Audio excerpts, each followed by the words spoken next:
देखो हम लोग पढ़ने वाले मैग्नेटिज्म एंड मैटर।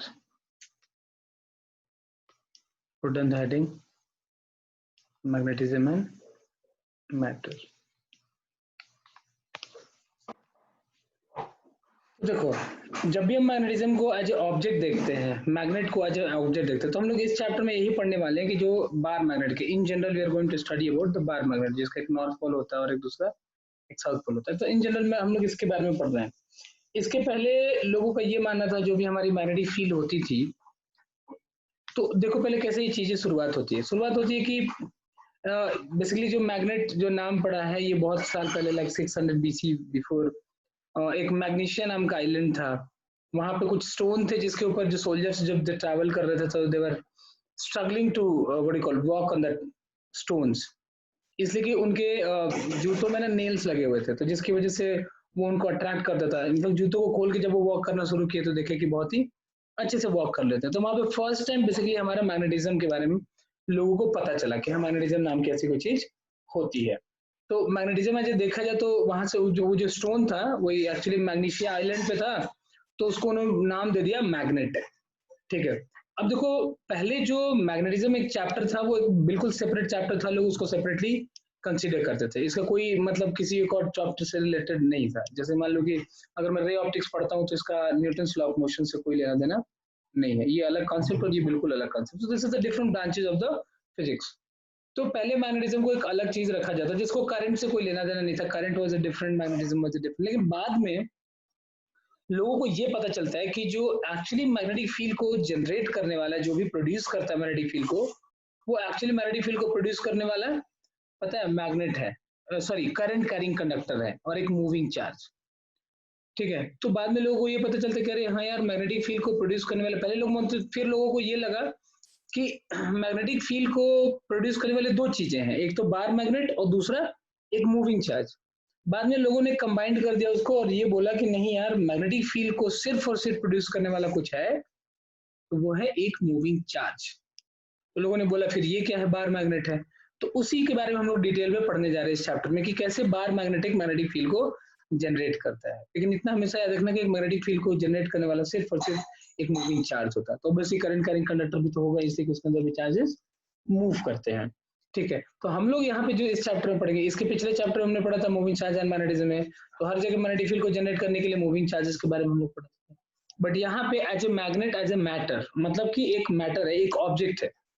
ठीक है। इसकी वजह से जो भी मैग्नेटिक फील्ड क्रिएट होगा, देखो हम इस चैप्टर में क्या पढ़ने जा रहे हैं, हम लोग ये पढ़ेंगे कि ये मैग्नेटिक फील्ड कैसे जनरेट करता है। आखिर ये बात है ना कि आखिर ये क्यों करता है। जब हम लोग बोलते हैं कि मैग्नेटिक फील्ड को जनरेट करने वाला सिर्फ मूविंग चार्जेस होता है, ये कैसे जनरेट करता है। ठीक है। उसके बाद हम लोग पढ़ेंगे कि ये कैसे बनता है, इसको हम लोग कैसे बनाएंगे, आखिर कोई मैग्नेट कैसे कोई चीज बन जाती है, आखिर सारे ऑब्जेक्ट्स क्यों नहीं मैग्नेटिक फील्ड को जनरेट करते हैं।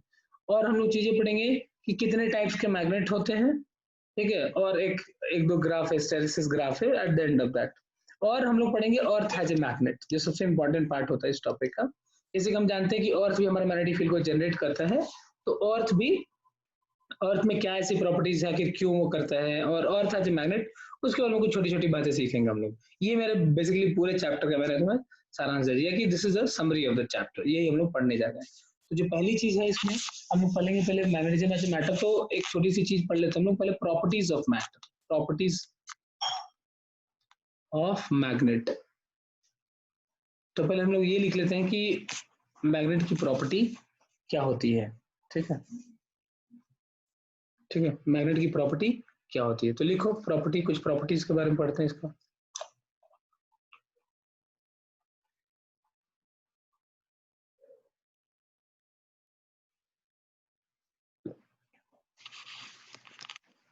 पहली प्रॉपर्टी कि a magnet attracts iron and it has two poles. It has two poles. तो ये इसके इस तरीके से दो पोल होते हैं, नॉर्थ और ये साउथ। अगर छोटे छोटे आयरन पार्टिकल्स को अगर छोड़ दो तो ये क्या करते हैं, ये आके इसके नॉर्थ और साउथ दोनों पोल पे अट्रैक्ट करते हैं। एक बात याद रखना, जो मैग्नेट होता है ना वो इसका नॉर्थ और साउथ नहीं दिखता, वो दोनों पोल जो होता है इट अट्रैक्ट्स आयरन पार्टिकल्स, ये आयरन को अट्रैक्ट करता है। तो magnet attracts iron and it has two poles. उसके बाद एक और, it shows magnetism is maximum at the ends. It shows, दूसरा प्रॉपर्टी लिख लो, it shows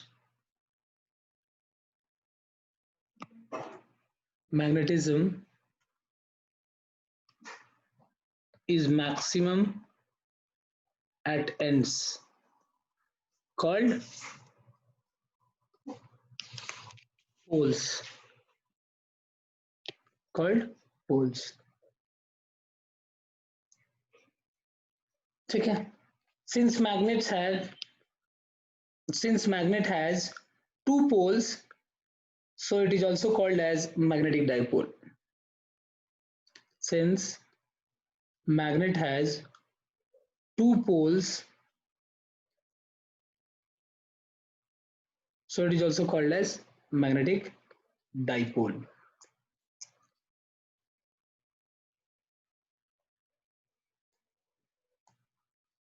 Since it has two poles, yes, ठीक है। और देखते हैं,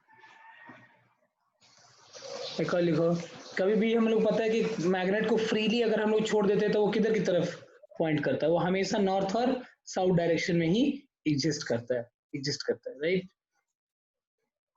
ए freely suspended magnet always stays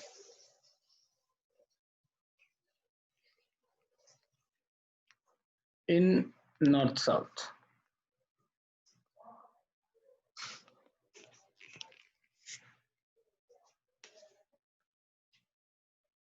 A freely suspended magnet always stays in north south direction लिख लो, या नॉर्थ साउथ खत्म, तो काफी है। और एक छोटी सी प्रॉपर्टी, ये सब जानते भी हो तुम लोग, बस लिखा दे रहा हूँ। देखो मैग्नेट की एक और प्रॉपर्टी, इसका जो लाइक पोल्स होते हैं नॉर्थ एंड साउथ, तो north north they repel each other and south north they attract each other as a magnet. अगर साउथ पोल अगर आयरन को अट्रैक्ट करना होगा तो ये दोनों साउथ और नॉर्थ दोनों अट्रैक्ट करते हैं, लेकिन जो अगर एक मैग्नेट को अट्रैक्ट करना होगा तो नॉर्थ पोल जो है साउथ को अट्रैक्ट करेगा, साउथ पोल जो है वो नॉर्थ को अट्रैक्ट करेगा। तो लिख लो इसमें इनको, unlike poles attract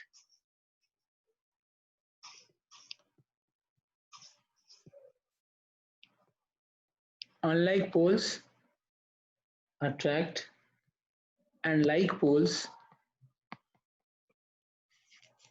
repel each other।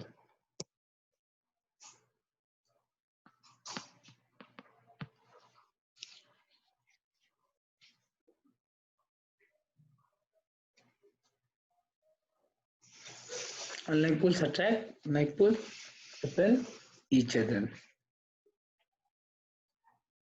ठीक है, और देखो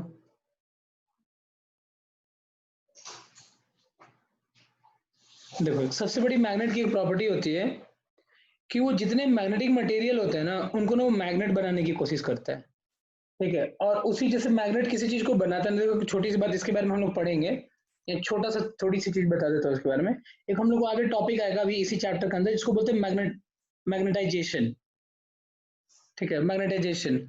उसमें हम लोग क्या करते हैं कि एक सोलेनॉइड की वजह से क्या करते हैं, एक मैग्नेटिक मटेरियल को मैग्नेट बनाते हैं उस पूरे के पूरे प्रोसेस में।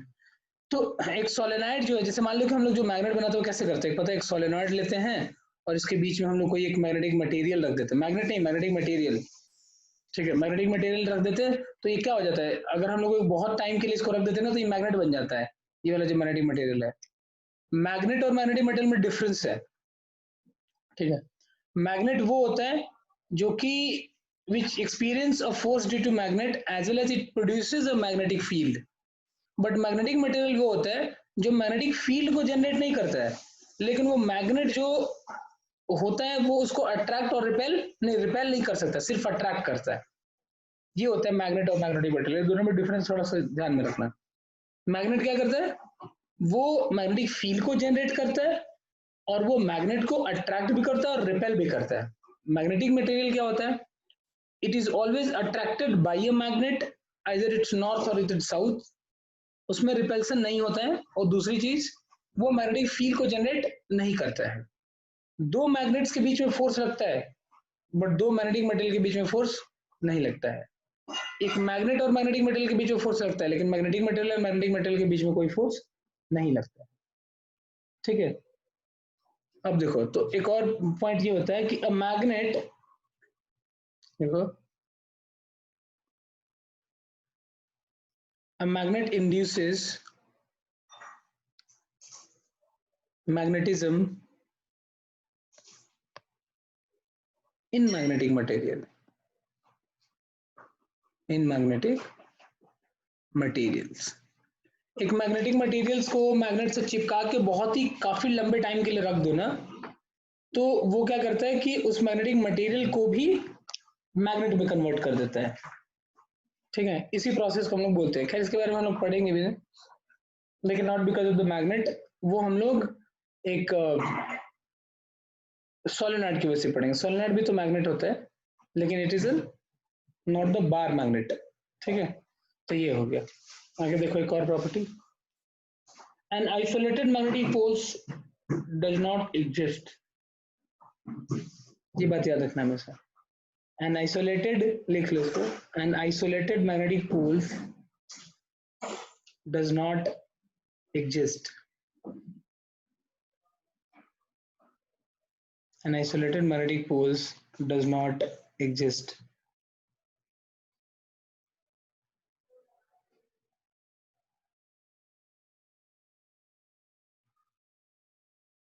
An isolated magnetic poles does not exist. So there are no magnetic monopoles.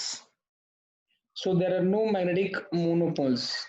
जैसे सपोज करो कि ये मेरा नॉर्थ है और ये मेरा साउथ है, इसको मैंने बीच से काट दिया, तो ये क्या हो जाएगा, ये नॉर्थ ये साउथ, और फिर से ये नॉर्थ और ये साउथ। जैसे चार्ज में आइसोलेटेड चार्ज होता है ना, प्लस चार्ज माइनस चार्ज, उस तरीके से हमारा मैग्नेटिक फील्ड, मैग्नेट में as a bar magnet isolated नहीं होता। मोनोपोल्स, सॉरी, आइसोलेटेड नहीं होता और मोनोपोल्स नहीं होता। हमेशा जब भी होगा डाइपोल ही होगा। नॉर्थ और पोल, साउथ पोल जो है, दोनों के दोनों हमेशा एक साथ होंगे। ये मेरा बोलने का मतलब था। ठीक है, अब देखो, तो जैसे हम लोग मैग्नेटिक,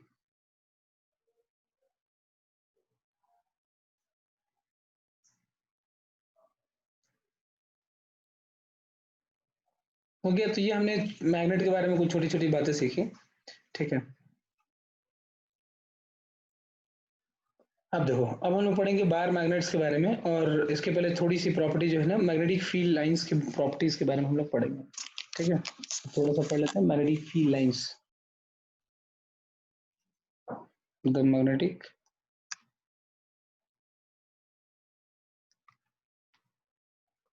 फील्ड लाइंस, जैसे हम लोग ELOF के बारे में पढ़े थे ना, electric ELOF, electric lines of forces,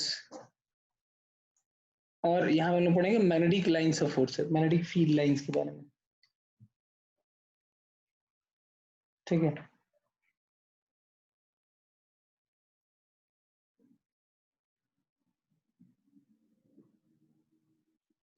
अब देखो मैग्नेटिक फील्ड लाइंस पहले होता क्या है। देखो मैग्नेटिक फील्ड लाइंस, एक बात हमेशा याद रखना, मैग्नेटिक फील्ड लाइंस एक दूसरी चीज है, magnetic field is a different thing. ये magnetic lines of field of lines होता क्या है, it is an imaginary lines. क्या होता है, ये एक इमेजिनरी लाइंस होता है। ठीक है, जो कि किसको रिप्रेजेंट करता है, which represent the magnetic field को। इन जनरल जो मैग्नेटिक फील्ड, अगर मैं बोलूँ कि ऐसे मैग्नेटिक लाइंस ऑफ फोर्सेस है, तो यहाँ पे मैग्नेटिक फील्ड किधर है, तो इधर है, in the direction of the tangent, ये ऐसे जाता है। तो याद रखना, मैग्नेटिक फील्ड लाइंस जो होता है, ये किसको रिप्रेजेंट करता है, it represents the magnetic fields को। तो मैग्नेटिक लाइंस ऑफ फोर्सेस के बारे में पहले लिख लो, मैग्नेटिक फील्ड लाइंस, इसकी डेफिनेशन लिख लो। अब magnetic field,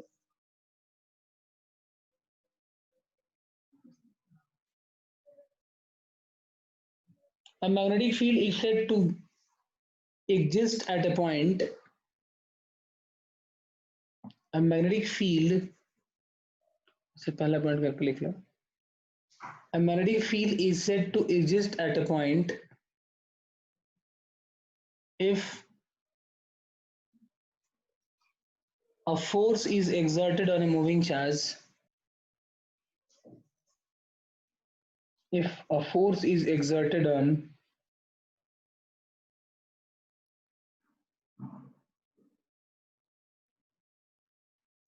a moving charge at that point.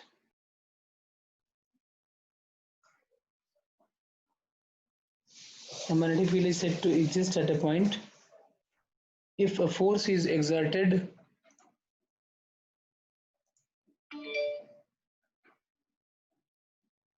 on a moving charge. At that point,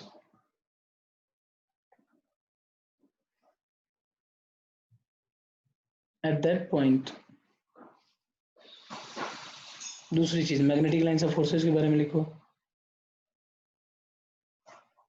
The lines of forces in the line of force in a magnetic field are those imaginary lines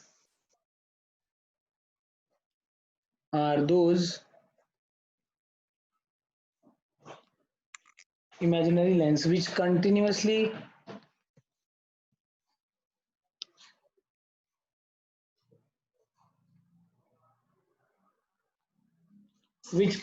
represent the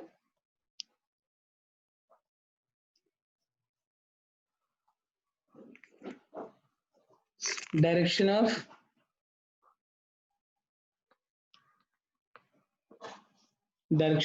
magnetic field.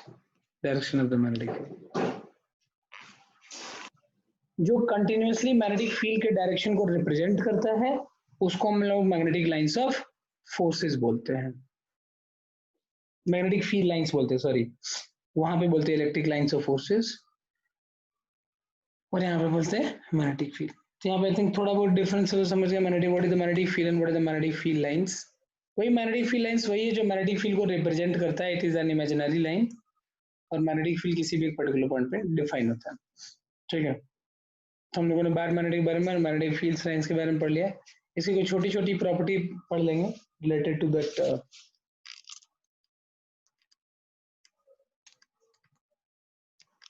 Properties P1.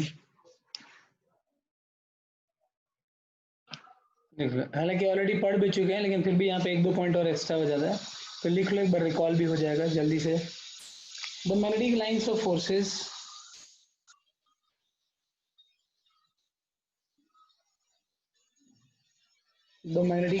Forces और magnetic field lines एक ही बात है, ऐसे लिखो ना, MLOF. The magnetic lines of forces emerge from north pole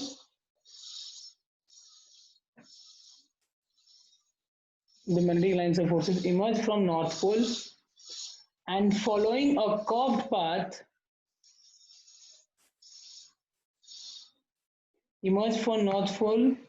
following a curved path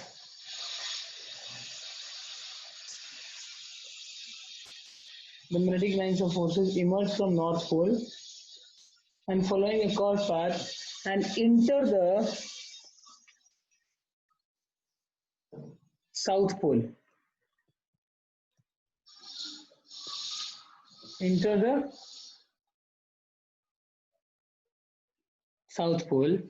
And reach back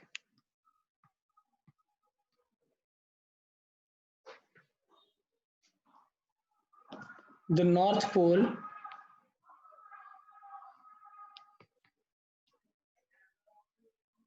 moving inside the magnet.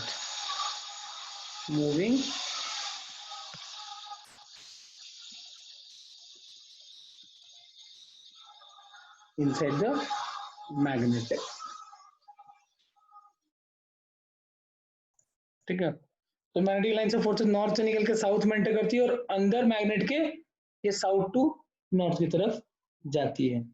ठीक है, दूसरा इसका स्क्वायर प्रॉपर्टी ये सब जानते भी हो तुम लोग। Two lines of forces,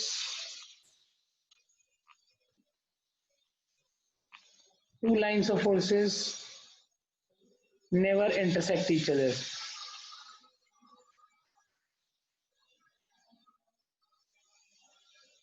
Never intersect each other. They do not intersect each other. दूसरी प्रॉपर्टी नेक्स्ट लिखो। देखो जैसे मान लो कि ये मेरा नॉर्थ पोल है और ये साउथ पोल है, E3 देखो, this is north pole, this is the south pole. तो यहाँ से ऐसे मैग्नेटिक फील्ड लाइंस ऐसे निकल के जाती है, अंदर ऐसे बाहर ऐसे, यहाँ से भी ऐसे जाती है। तो जो पोल के नजदीक मेरा मैग्नेटिक फील्ड लाइंस होती है ना, it's close to the poles, तो मैग्नेटिक फील्ड लाइंस के जो बीच का डिस्टेंस होता है वो ज्यादा होता है, मतलब it's very less sure if you consider.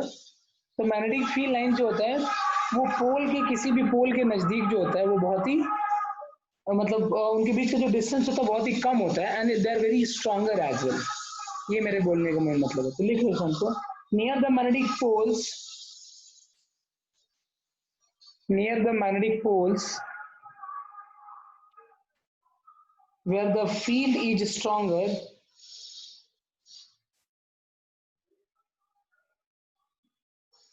near the magnetic poles where the field is stronger, the lines of forces are closer.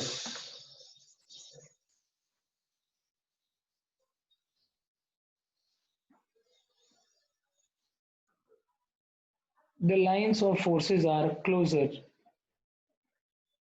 Going away from the pole,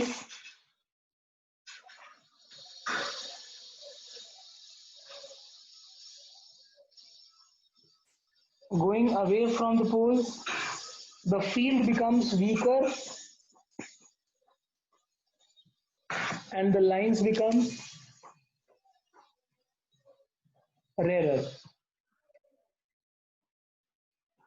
And the lines becomes rarer. मतलब अगर magnet से अगर हम लोग दूर जाते हैं तो लाइन जो होता है वो थोड़ा रेयर हो जाता है, और मैग्नेटिक फील्ड लाइन देखो ये रेयर, इनके बीच में डिस्टेंस होता है घटता जाता है, ठीक, उनकी मतलब डेंसिटी कम होती जाती है मैग्नेटिक फील्ड लाइंस की, और मैग्नेटिक फील्ड स्ट्रेंथ जो होता है वहां पे क्या होता है, कम होता जाता है। समझाइए, बहुत सिंपल सी प्रॉपर्टी। नेक्स्ट देखो, देखो अगर हम लोग बोले कि यूनिफॉर्म मैग्नेटिक फील्ड, जैसे मान लो कि हमने ड्रॉ करा, एक दो क्वेश्चंस भी आए थे उसमें याद है, ऐसे मान लो कि हमने यूनिफॉर्म मैग्नेटिक फील्ड अगर हम लोग ड्रॉ करते हैं, ठीक है, तो अगर मैं यूनिफॉर्म मैग्नेटिक फील्ड कहीं भी होता है ना, तो याद रखना जो मैग्नेटिक लाइंस ऑफ फोर्सेज होते हैं they are parallel to each other, ठीक है, ये लिख लो इस पॉइंट को। In uniform magnetic field, in uniform magnetic field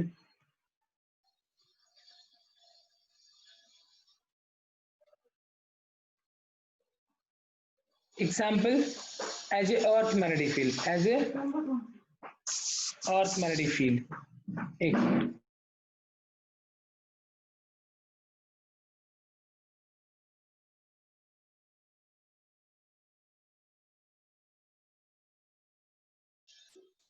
in uniform magnetic field as a earth magnetic field at a place the lines of forces are parallel and equidistant and equidistant and equidistance। Equidistance का मतलब ये कि ये एक magnetic field यहाँ तो ये एक मैग्नेटिक फील्ड यहाँ, मतलब दो मैग्नेटिक लाइंस ऑफ फोर्सेस के बीच का जो डिस्टेंस होता है ना वो इक्वल होता है, ये बेसिकली होता है मेन तुम्हारा अर्थ मैग्नेटिक फील्ड में।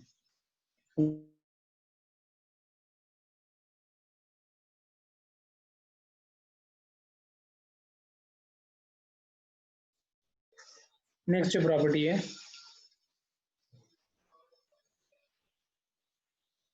P5 ये है कि अगर मान लो कि कोई भी एक मैग्नेटिक लाइंस ऑफ फोर्सेस हैं, तो किसी भी एक पर्टिकुलर पॉइंट पे यहाँ पे मेरे को मैग्नेटिक फील्ड निकालना है, तो if you draw the tangent it gives the direction of the magnetic field. हम लोग ऑलरेडी जानते भी हैं, बस इस पॉइंट को लिख लेंगे। The tangent drawn at any point on a line of forces, the tangent drawn at any point on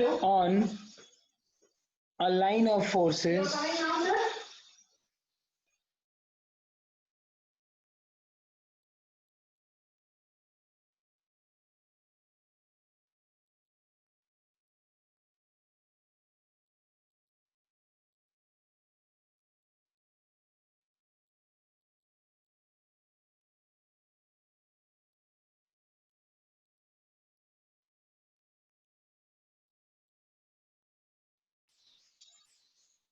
the tangent drawn at any point at a line of forces shows the direction of magnetic field at that point. The tangent drawn at any point on a line of forces shows the direction of magnetic field at that point. तो किसी भी एक magnetic lines of forces पे अगर हम लोग tangent draw करते हैं तो हमें मैग्नेटिक फील्ड को दिखाता है उस पर्टिकुलर पॉइंट पे, ठीक है। तो ये हो गया हमारा मैग्नेटिक फील्ड लाइंस के बारे में। हमारा जो मैग्नेटिक फील्ड जो होता है वो जनरेट करने वाला कौन है? एक तो जनरेट करने वाला होता है एक सर्कुलर कॉइल होता है। तो पहले मैं तुम्हें ये बता दूं कि जो हम लोग बाहर मैग्नेट होता है इसको हम लोग एज ए सोलेनॉइड ट्रीट करते हैं कि ये एक सोलेनॉइड है। तो पुट इन द हेडिंग, और इसका हम लोग डेरिवेशन भी करेंगे जो कि बहुत इंपॉर्टेंट डेरिवेशन है बोर्ड वगैरह में आने के लिए। बार मैग्नेट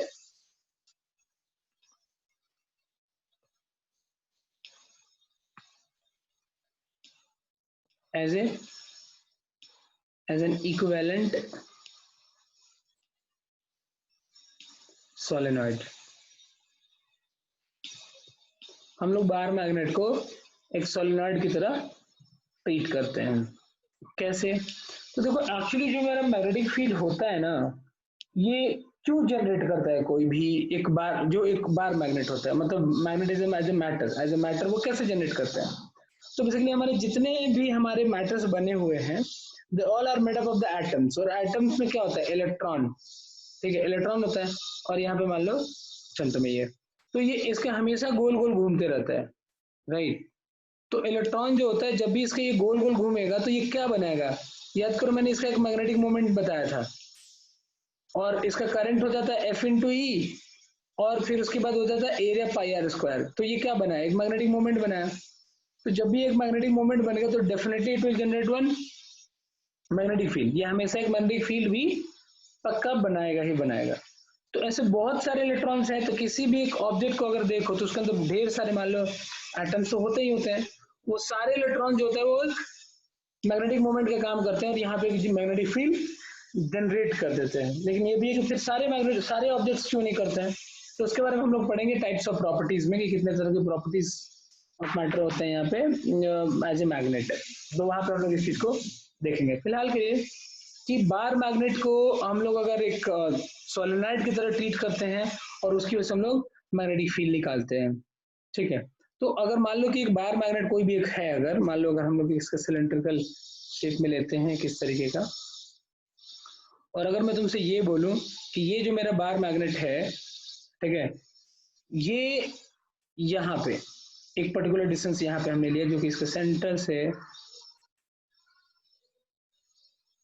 ये r डिस्टेंस पर एक मैग्नेटिक फील्ड जनरेट करता है। तो यहाँ से नॉर्थ पोल निकल के घूम के जाते हैं, यहाँ पे मैग्नेटिक फील्ड क्रॉस होगा ये, ठीक है। इसका अगर हम लोग रेडियस मान लो a मान लेते हैं, ठीक है, इसका रेडियस a मान लेते हैं।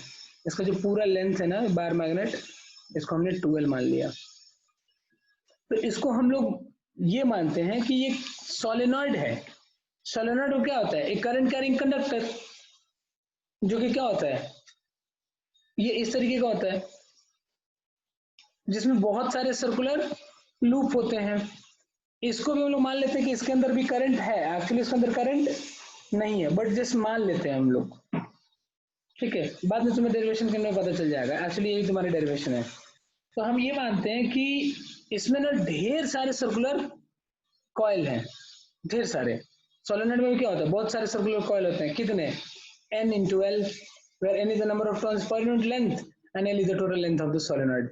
तो इतने मेरे पहले नंबर ऑफ टर्न्स होते हैं उसके अंदर, ठीक है। और एक की वजह से अगर हम लोग मान लो कि ये मेरा सर्कुलर कॉइल, हम लोग सिर्फ एक कॉइल कंसीडर करते हैं, तो हम लोग यहाँ से इस पॉइंट पर सर्कुलर मैग्नेटिक फील्ड तो निकालना जानते हैं ना, राइट।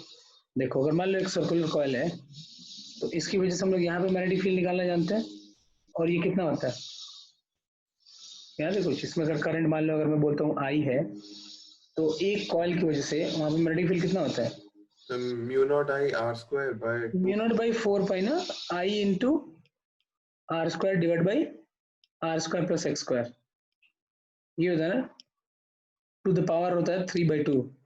तो पाई नहीं होता, 2 होता है, और वो 3/2। हाँ sorry only 2 my bad, only 2 and this is r square plus x square to the power of 3/2। यही होता है ना एक सर्कुलर कॉइल, जिसमें ये तुम्हारा x हो जाता है और ये तुम्हारा r हो जाता है, ये रेडियस और वो हो जाता है। अब इसमें मान लो कि अगर मैं बोलूं कि यहाँ पे दो कॉइल है, मतलब ये अगर दो कॉइल है यहाँ पे, तो यहाँ पे क्या करोगे, 2 से मल्टीप्लाई कर दूंगा। अगर मैं बोलूं कि यहाँ पे n नंबर ऑफ टर्न्स है,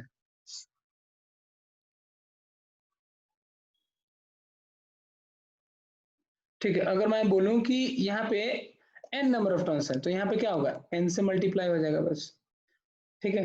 तो यहाँ पे अगर हम लोग देखते हैं ध्यान से, तो देखो हम लोग ना क्या करते हैं कि यहाँ से एक x डिस्टेंस पर जाके और एक dx विड्थ का एक हम लोग स्ट्रिप लेते हैं। तो इस dx विड्थ की वजह से अगर देखा जाए तो ये एक ऐसा सर्कल की तरह से ऐसे आएगा, ये इसमें कितने नंबर ऑफ टर्न्स होंगे, तो इसमें जो नंबर ऑफ टर्न्स होंगे वो कितना होगा, number of turns that will be nothing but n into dx। ये डिस्टेंस कितना है, this is r minus x. इन सब की वजह से यहाँ पे मैं मैग्नेटिक फील्ड निकाल रहा हूं, तो उसका मैग्नेटिक फील्ड का फॉर्मूला होगा dB, and that dB is nothing but equal to number of turns, that is nothing but पहले लिखेंगे mu naught by 2 into ndx, ndx is number of turns, into I into a square and divided by r minus x का square and plus a square to the power of 3/2। देखो यहाँ पे x कितना है, r minus x है, number of turns n into dx, radius a, तो ये मेरा मिल गया, ये पूरी चीज, ठीक है, n into dx। इसमें देखो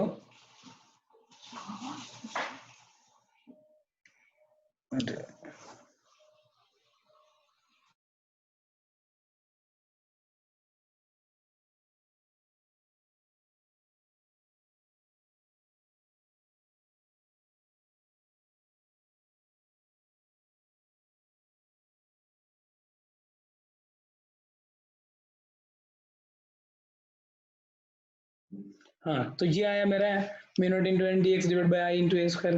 अब इसमें देखो बहुत सारे पार्ट जो है इसमें है कांस्टेंट, ठीक है, और इसको अपने को इंटीग्रेट करना है, ठीक है। तो इसको अपन इंटीग्रेट करेंगे तो कहाँ से कहाँ तक इंटीग्रेट करो, ये तो ये कहाँ से कहाँ तक, माइनस एल से लेके एल तक। तो जो मेरी बी की वैल्यू होगी, इसमें देखो बहुत सारे टर्म्स कांस्टेंट है, mu naught I A square by 2 N B constant है, तो बचा तुम्हारे पास यही integration of dx divided by r minus x का whole square and plus A square to the power of 3/2, right.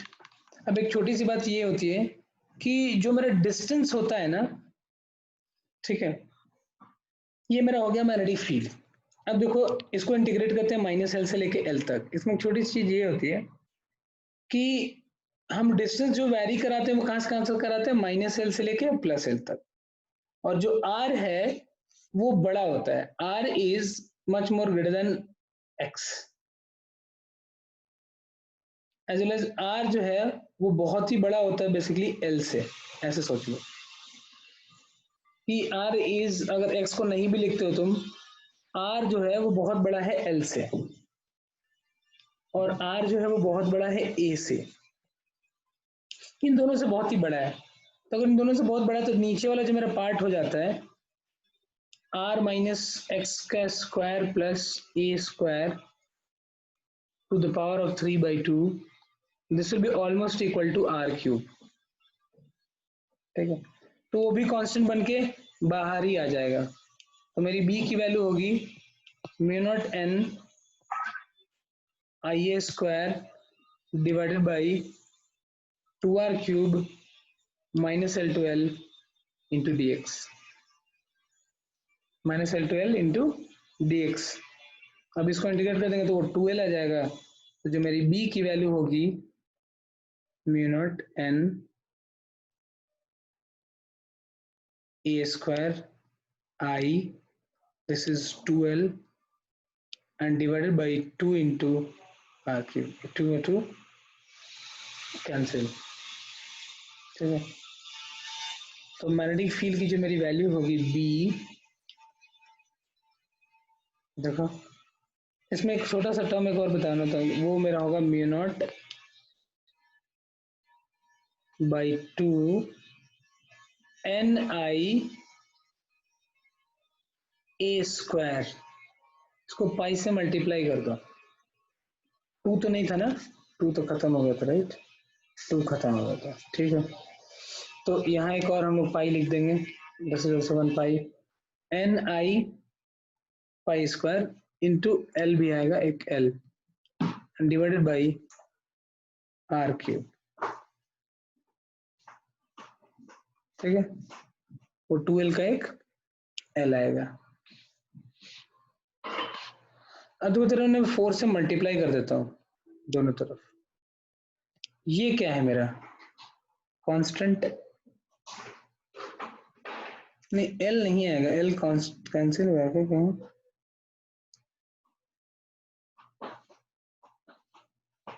नहीं l है।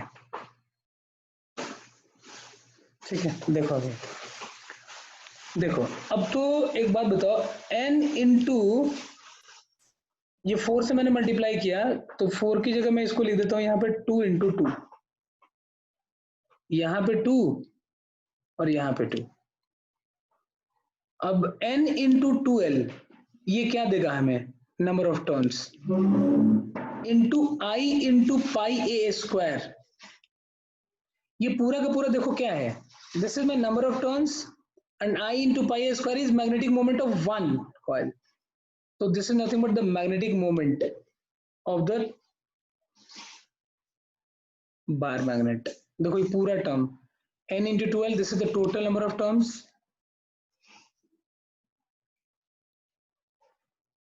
और I into pi a square क्या होता है, this is nothing but m of one loop into n कर दिया, total magnetic moment मिल गया। तो what is my b, b हो गया मेरा mu naught by 4 pi into 2m by R cube. तो magnetic field as earth bar magnet जो होता है वो होता है mu naught by 4 pi into 2m by R cube. इसको पहले लिख लो पूरी चीज, उसके बाद बताता हूँ। और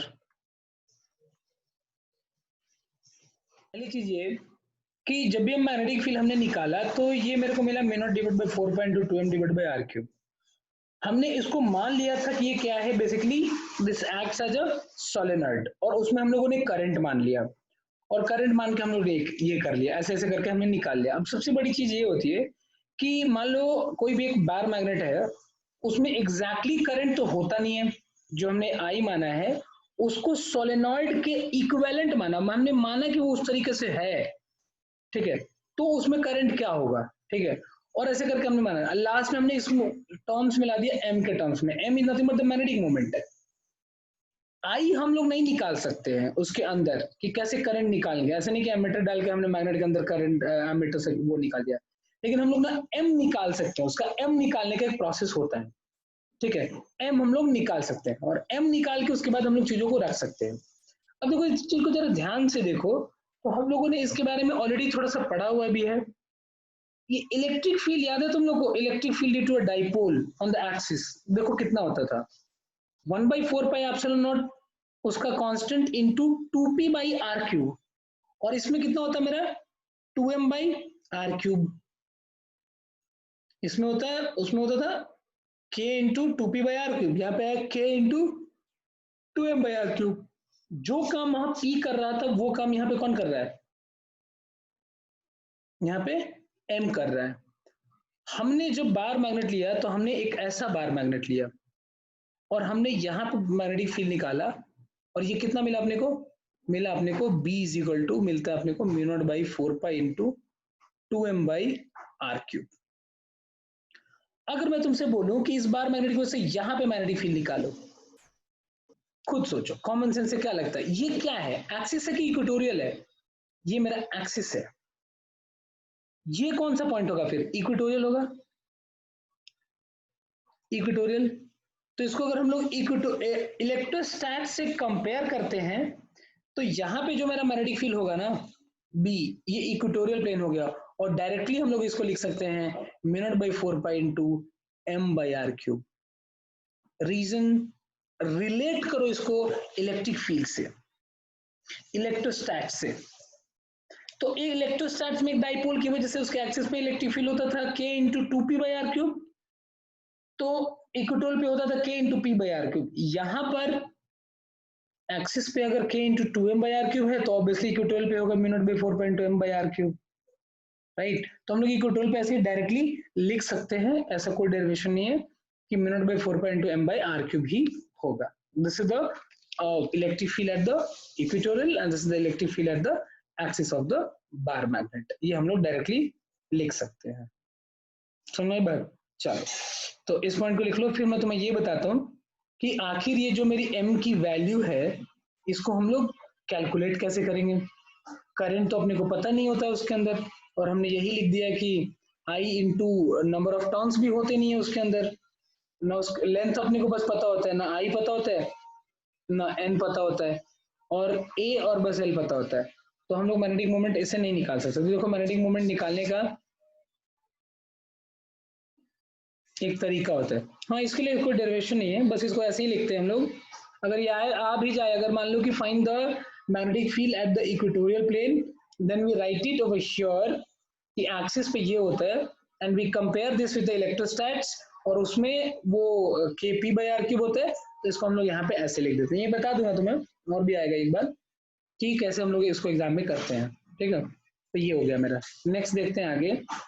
तो आता है मेरा dipole in a uniform magnetic field. अगर हम लोग बात करें कि एक डाइपोल को अगर हम लोगों ने यूनिफॉर्म मैग्नेटिक फील्ड में रख दिया है, मैग्नेटिक डाइपोल, तो जो भी मेरा बार मैग्नेट होता है वो क्या होता है, हमने अभी देखा कि bar magnet it always acts as a, किसी तरह एक्ट करता है, it always acts as a magnetic dipole की तरह। हम लोग बात करेंगे कि the dipole in a uniform magnetic field, in a uniform magnetic field, हम लोग एक डाइपोल को और एक बार मैग्नेट को यूनिफॉर्म मैग्नेटिक फील्ड में रखते हैं तो क्या होता है। सबसे पहली चीज, मान लो कि ये मैग्नेटिक फील्ड, इसके अंदर हम लोगों ने दो मैग्नेट्स को रखा है, एक ये नॉर्थ साउथ, एक ये साउथ नॉर्थ। अब तुम्हें ये बताना है कौन सा स्टेबल है कौन सा अनस्टेबल है। This is the first one, this is the second one. क्या दोनों स्टेबल है तो लिख दो SS, एक स्टेबल एक अनस्टेबल तो SU, अगर दोनों अनस्टेबल है तो UU, पहला अनस्टेबल दूसरा स्टेबल तो US। Right your answer in the chat box.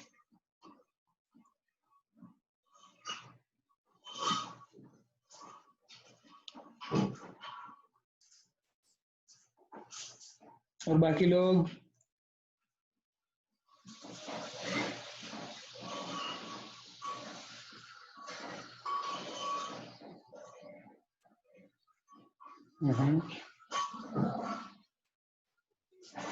देखो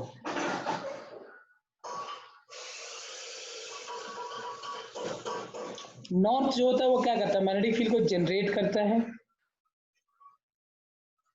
तो जो मैग्नेटिक फील्ड को जनरेट करता है वो किसकी तरह काम करता है, तो नॉर्थ पोल पॉजिटिव की तरह काम करता है। इसको थोड़ा सा भी अगर स्टेबल इस तरीके से कराओगे, ये अगर हमने रोटेट कराया ना, तो नॉर्थ पे पोल हमेशा मैग्नेटिक फील्ड की फोर्स लगता है और इसके साउथ में अपोजिट लगता है। तो वो क्या हो जाएगा, थोड़ा सा फ्लिप कराया तो इस तरीके से चला जाएगा। तो फर्स्ट वन इज अनस्टेबल और ये जो है ना second one this is stable. ये क्या है मेरा स्टेबल होता है, ठीक है, लिख लो इसको। First one is unstable, second is stable. काफी लोगों ने सही आंसर दिया है।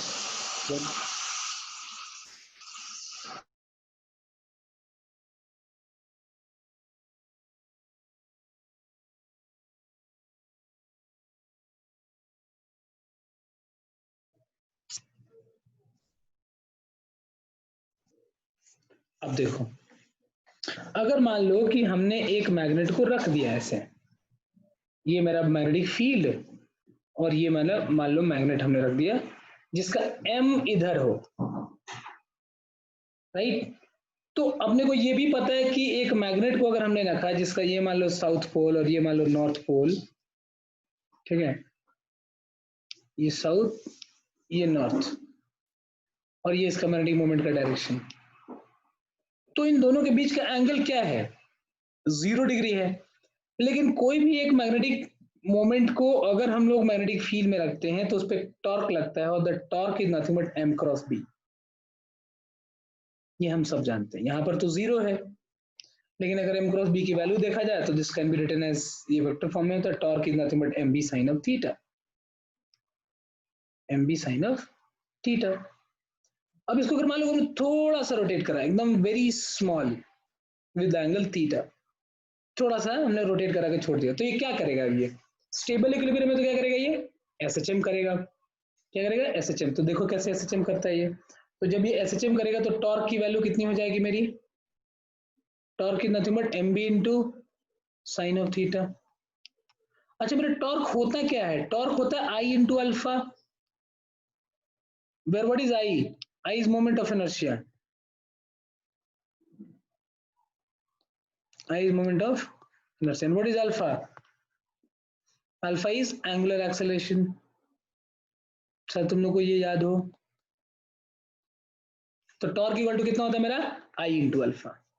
अब ये जो मेरा टॉर्क है ये रीस्टोरिंग टॉर्क है। देखो ध्यान से, रीस्टोरिंग मतलब हम लोगों ने अगर इस तरफ रोटेट करा के छोड़ा ब्लॉक को, अगर मैं इसको इधर की तरफ रोटेट कराता हूं तो ये वापस आने की कोशिश करता है। तो रीस्टोरिंग फोर्स जैसे होता है ना, वैसे रीस्टोरिंग टॉर्क है। रीस्टोरिंग टॉर्क में हमेशा क्या लिखते हैं, माइनस लिखते हैं। तो मैं यहाँ पे ये लिख सकता हूँ कि टॉर्क जो है मेरा this is I into alpha and that is nothing but is equal to minus of mb into sine of theta, ठीक है। When theta is very small, when theta is very small, theta बहुत ही छोटा हो, तो I into alpha जो होगा that will be nothing but minus mb into theta. What is my alpha, minus mb by I into theta, ये alpha मिला। अब याद करो एक्सेलरेशन में हम लोग टाइम पीरियड कैसे निकालते हैं, a is equal to minus omega square into X. Acceleration is replace with alpha किस में, रोटेशन में। x is replaced with the theta किस में, रोटेशन में। तो what is my omega square, so this is my omega square, my omega square is nothing but mb by I।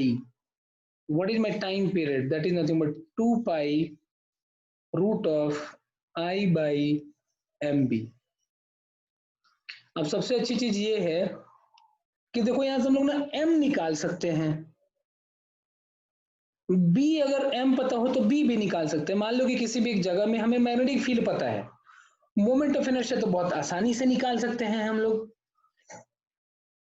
Time period जो है वो भी हम लोग आसानी से निकाल सकते हैं।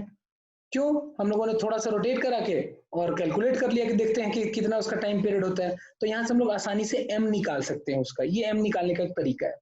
साथ बाई साथ ये बी निकालने का भी एक तरीका है। मान लो कि अगर हम लोग एम किसी मैग्नेटिक ऑलरेडी पता है, तो किसी भी एक पर्टिकुलर पॉइंट पर अगर अपने को मैग्नेटिक फील्ड निकालना है तो यहाँ से हम लोग निकाल सकते हैं। बार का तो हम लोग मोमेंट ऑफ इनर्शिया तो आसानी से निकाल सकते हैं, उसका मास कैलकुलेट करके, डिस्टेंस कैलकुलेट करके। तो यहाँ से बी के लिए भी अगर अपन कैलकुलेट करें तो what is my B? B is going to be 4 pi square into I divide by M into T square. और अगर अपने को m कैलकुलेट करना होता तो भी हम लोग निकाल सकते थे। तो ये एक मेरा तरीका होता है किसी भी एक पॉइंट पर मैग्नेटिक फील्ड निकालने का। ठीक है, समझ में आई बात?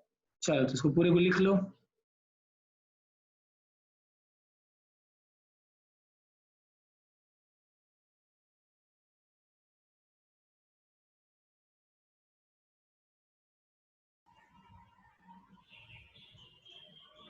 इसी में हम लोग देखते हैं कि हमें अपने को और छोटी सी चीज पता है कि कभी भी एक बार मैग्नेट को अगर हमने मैग्नेटिक फील्ड में रख दिया ना, तो उसके अंदर एक पोटेंशियल एनर्जी भी डेफिनेटली स्टोर होगी।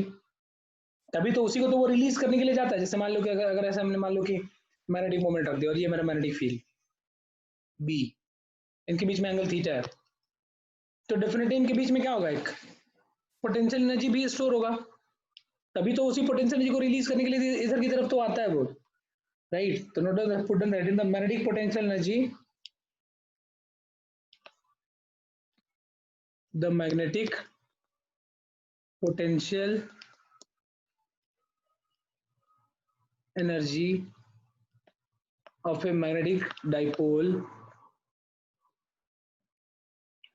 in magnetic field। ठीक है, तो वो मान लो m है, मैं मैग्नेट नहीं ड्रॉ कर रहा हूं, ऐसे ड्रॉ कर रहा हूं। ठीक है,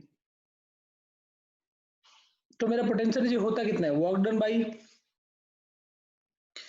द कंजर्वेटिव फोर्सेस। तो अगर मैं यूएम की बात करूं तो व्हाट इज माय यूएम? कितना होगा? Work done. तो वर्क डन कितना होगा? Torque into D theta, tau into D theta. This is my energy. Torque कितना होता है? M B sine theta into D theta. Integrate this, तो इसकी वैल्यू कितनी आती है? Minus M B cos of theta. ये बिल्कुल इलेक्ट्रिक डाइपोल की तरह है। तो पोटेंशियल एनर्जी कभी भी एक इसके अंदर जो होता है U M, that can also be written as minus of M dot B. Minus N क्या दिखलाता है? स्टेबिलिटी, मतलब स्टेबल है। अगर ये ऐसे आ गया और ये मैग्नेटिक मोमेंट और ये मैग्नेटिक फील्ड, तो इनके बीच का एंगल थीटा कितना? 0। तो यहाँ पे जो u है वो क्या होता है? सबसे मिनिमम, दिस इज मिनिमम। ठीक है, सबसे ज्यादा कम होता है, इसीलिए हमेशा इसी पोजीशन में आने की कोशिश करता है। और अगर मैं बोलूँ कि when theta is equal to 180 degree, इस केस में मेरा यूएम कितना होगा? Minus of M B. Theta is 180 degree, what is my UM? UM is plus M B.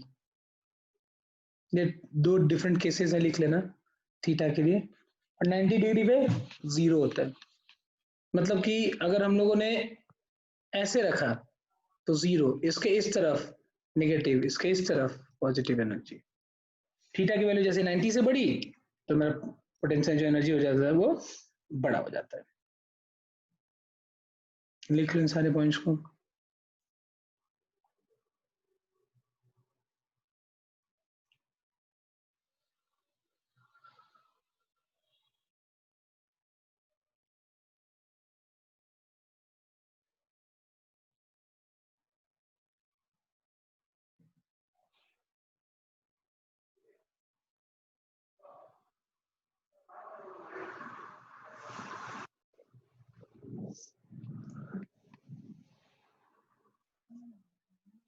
देखो इसको पूरा। चलो एक दो छोटे छोटे क्वेश्चंस कराता हूँ इससे रिलेटेड। ठीक है, जैसे मान लो कि अगर मैं तुमसे बोलूं कि एक मैग्नेट है, ठीक है, और उस मैग्नेट का ना मैग्नेटिक मोमेंट m गिवन है, and this m is given as 6.7 into 10 to the power of -2। ठीक है, एम्पियर मीटर स्क्वायर। और इसका मोमेंट ऑफ इनर्शिया गिवन है, that is 7.5 into 10 to the power of -6 kg meter square. It performs 10 complete oscillation in 6.7 second.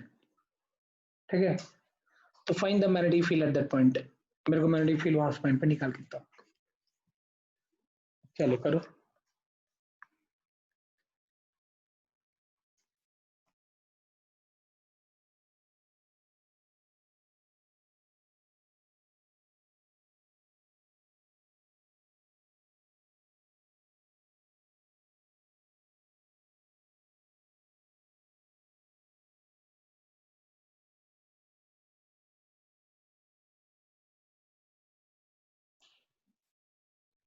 B का formula रख दो, 4 pi square I divide by M into T square.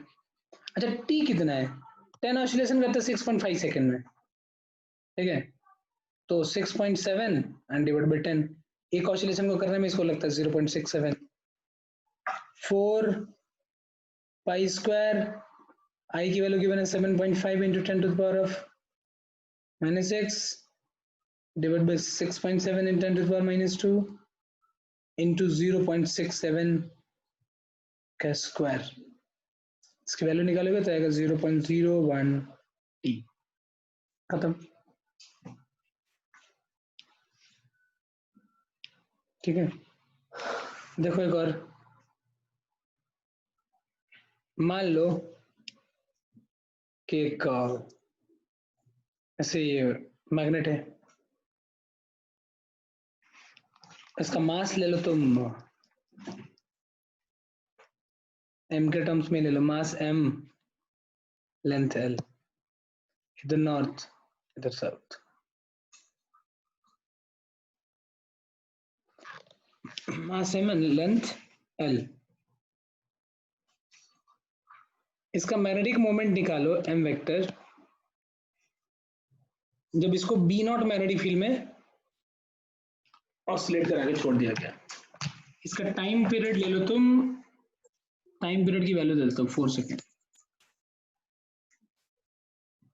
Mass m length l, तुम m vector इसका निकालो.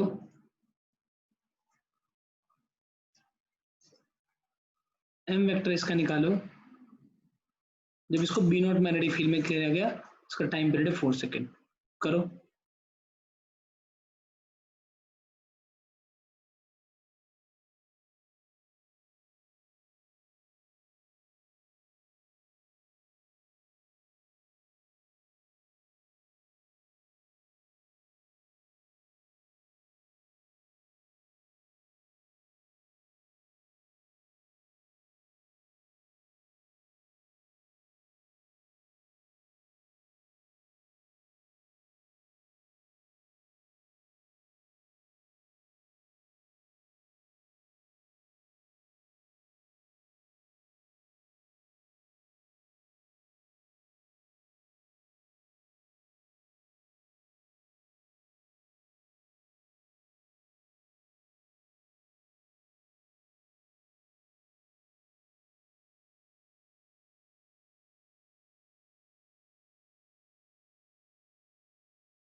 इसमें क्या वो चीजें होती है. सबसे पहली चीज का मोमेंट ऑफ इनर्शिया निकालते हैं. तो मोमेंट ऑफ इनर्शिया निकालने की एक छोटी सी बात याद रखना कि कभी भी कोई भी चीज अगर फ्रीली सस्पेंडेड होता है ना, तो अपने से अपने सेंटर ऑफ मास के अबाउट रोटेट करता है. तो इसका ऐसे रखता है, तो इसका सेंटर ऑफ मास यहाँ है.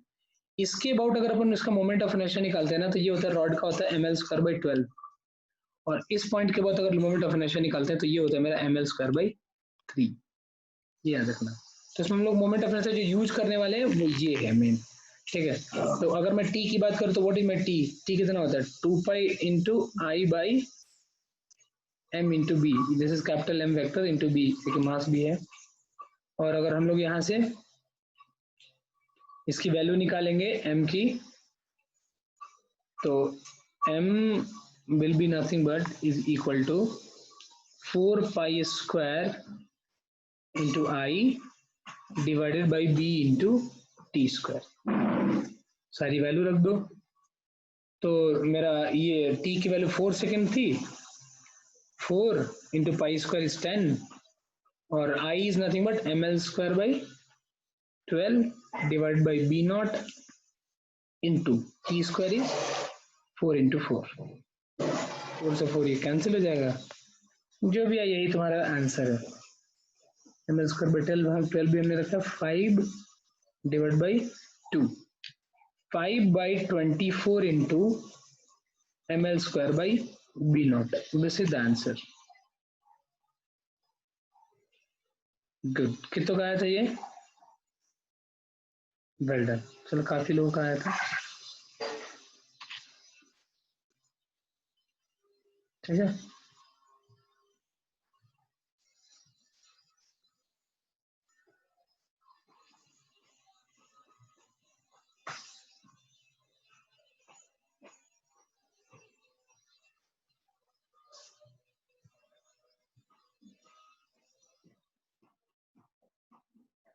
चलो इसमें अब नेक्स्ट टॉपिक देखो।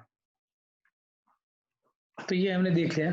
अब एक छोटी सी चीज मैं पढ़ाता हूँ, इलेक्ट्रोस्टैट्स एनालॉग, जिसको हम लोग बोलते हैं द इलेक्ट्रोस्टैटिक्स एनालॉग।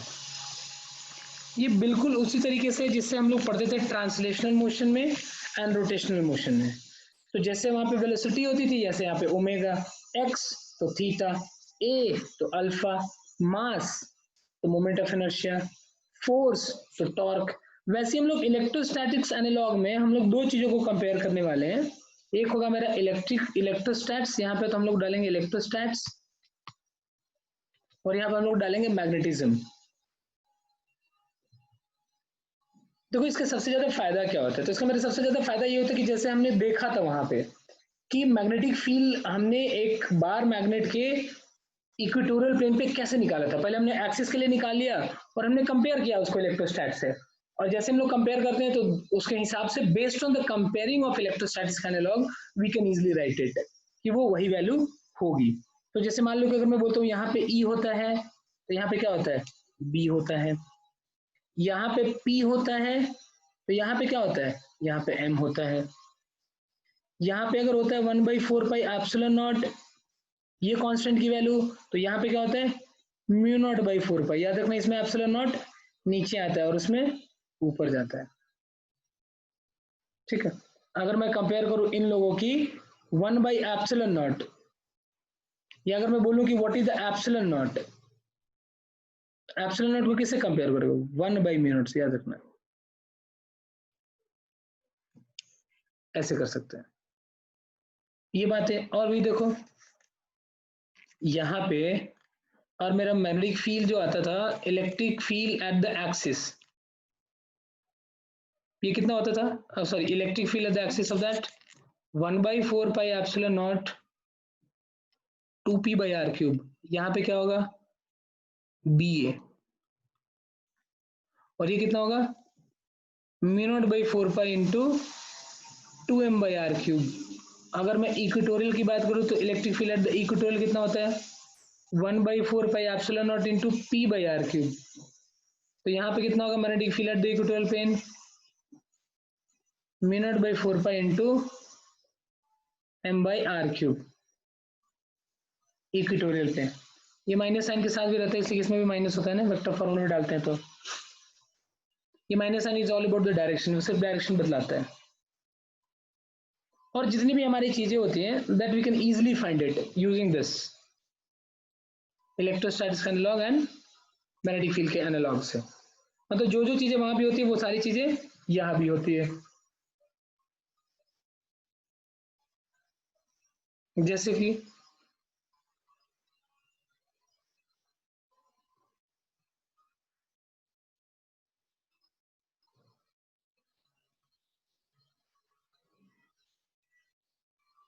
और क्या क्या होता है जिसको हम लोग कंपेयर कर सकते हैं इलेक्ट्रोस्टैट्स में और मैग्नेटिक फील्ड में।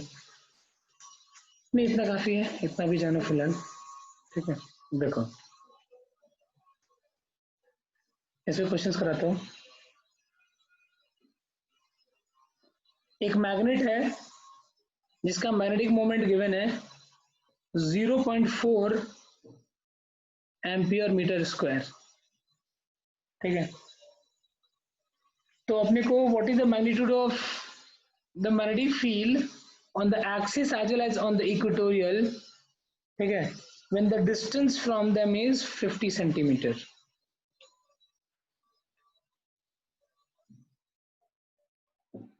फिफ्टी सेंटीमीटर के डिस्टेंस पर देख लो, देख लो, इसको लिख लो।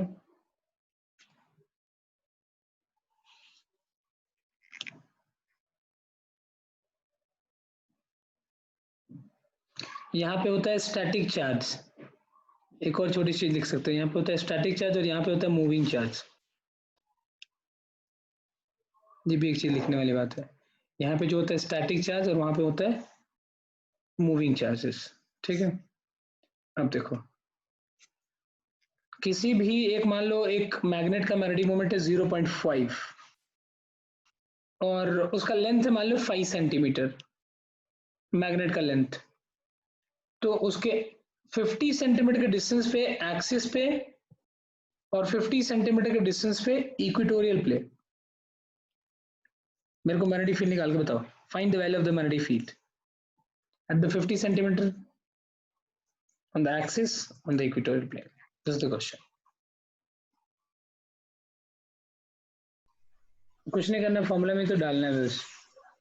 फॉर्मूला में डालने के बाद अपने को इसकी जो वैल्यू आती है, B at equatorial will be 3.2 into 10 to the power minus 7 Tesla, and B at axis is 6.4 into 10 to the power minus 7 Tesla. ये तो कुछ नहीं, फॉर्मूला में डाला बस, आ गया μ0 by 4 pi into 2m by r cube और एक बार कर दिया m by r cube। ठीक है, बस। और देखो एक थोड़ा सा अच्छा क्वेश्चन, मान लो कि एक मैग्नेटिक मैग्नेट है जो कि मैग्नेटिक फील्ड जो है उसकी वैल्यू मैं बोलता हूँ 800 गॉस है मैग्नेटिक फील्ड, और एक मैग्नेट को रखा है जिसमें इन दोनों के बीच का जो एंगल है वो 30 डिग्री है। ठीक है, तो जब उन दोनों के बीच में 30 डिग्री एंगल है तो टॉर्क जो लगता है ना वो लगता है 0.016 न्यूटन मीटर। एक मैग्नेट को रखा है हमने ऐसे, 30 डिग्री एंगल बनाता है बी के साथ, इस पर टॉर्क इतना लगता है। तो अपने को निकालना क्या क्या है वो चीज ध्यान से देखो। पहली चीज तो इसका m निकालना है, मैग्नेटिक मोमेंट। दूसरी चीज what is the work done, ठीक है, when it moves from stable to the most unstable position. जो भी स्टेबल है वहां से इसको मोस्ट स्टेबल स्पेस पे हम लोग वो कराते हैं। What is the work done, B part. And C part क्या है, अगर इस मैग्नेट को हम लोगों ने रिप्लेस किया एक सोलेनॉइड से, ठीक है, जिस सोलेनॉइड का cross section area is 2 into 10 to the power minus 4 है and total number of turns are 1000, तो उसमें कितना करंट होगा ये निकालना है वैसे। तीन चीजें, ठीक है, पहली चीज m, दूसरा वर्क डन और तीसरा I। बहुत आसान है, m निकालना, वर्क डन निकालना। वर्क डन निकालने में कुछ नहीं करना है, पहले का इनिशियल एनर्जी फाइनल एनर्जी दोनों को सब्ट्रैक्ट कर दो। Basically minus M B and plus M B, दोनों का डिफरेंस तो 2 MB होगा। सोलेनॉइड का m पता है, m कितना होता है ni, ये भी पता है, n आई निकाल। चलो करो इसको, तीनों पार्ट सॉल्व करो।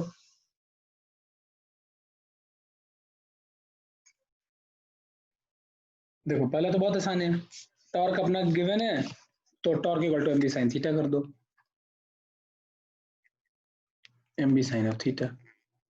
टॉर्क 0.16 एम, सॉरी 0.016 एम नहीं पता, और ये 800 गॉस था, तो गॉस को उसमें कन्वर्ट करने के लिए याद रखना we multiply with 10 to the power of -4 tesla. Gauss को जब भी कन्वर्ट करते हैं 10 to the power of -4 into sine theta is 1/2, खत्म। यहाँ से एम निकाल दो, एम की वैल्यू आएगी 0.4 ampere metre square. B part देखो,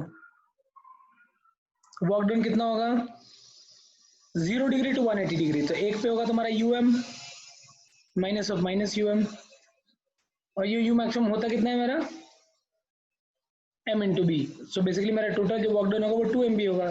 जब हम लोग इस तरीके से रोटेट कराएंगे तो माइनस एम बी यहाँ पे लिख लो, minus sorry M B minus of M B, that is nothing but plus 2 MB। ये प्लस 2 MB कर लो, m की वैल्यू वहां पास निकाल चुके अपन, तो वैल्यू आएगी 0.064 जूल। सी पार्ट में देखो, जो मेरा मैग्नेटिक मोमेंट m है वो NIA, n पता है 1000, I नहीं पता, A पता है कितने 2 × 10⁻⁴,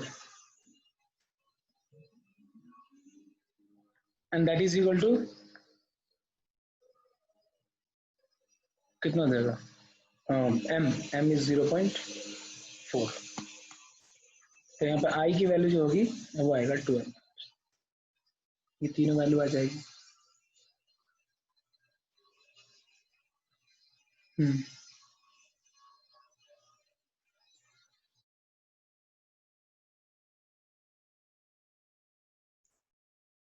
जो इलेक्ट्रोस्टैटिक्स एनालॉग के बाद मैग्नेटिज्म एंड गॉस लॉ, बहुत सिंपल टॉपिक है, दो लाइन का। मैग्नेटिज्म एंड गॉसेस लॉ, तो देखो गॉस लॉ का भी मैग्नेटिज्म का एक लॉ है जो कि बहुत ही ज्यादा सिंपल सा है।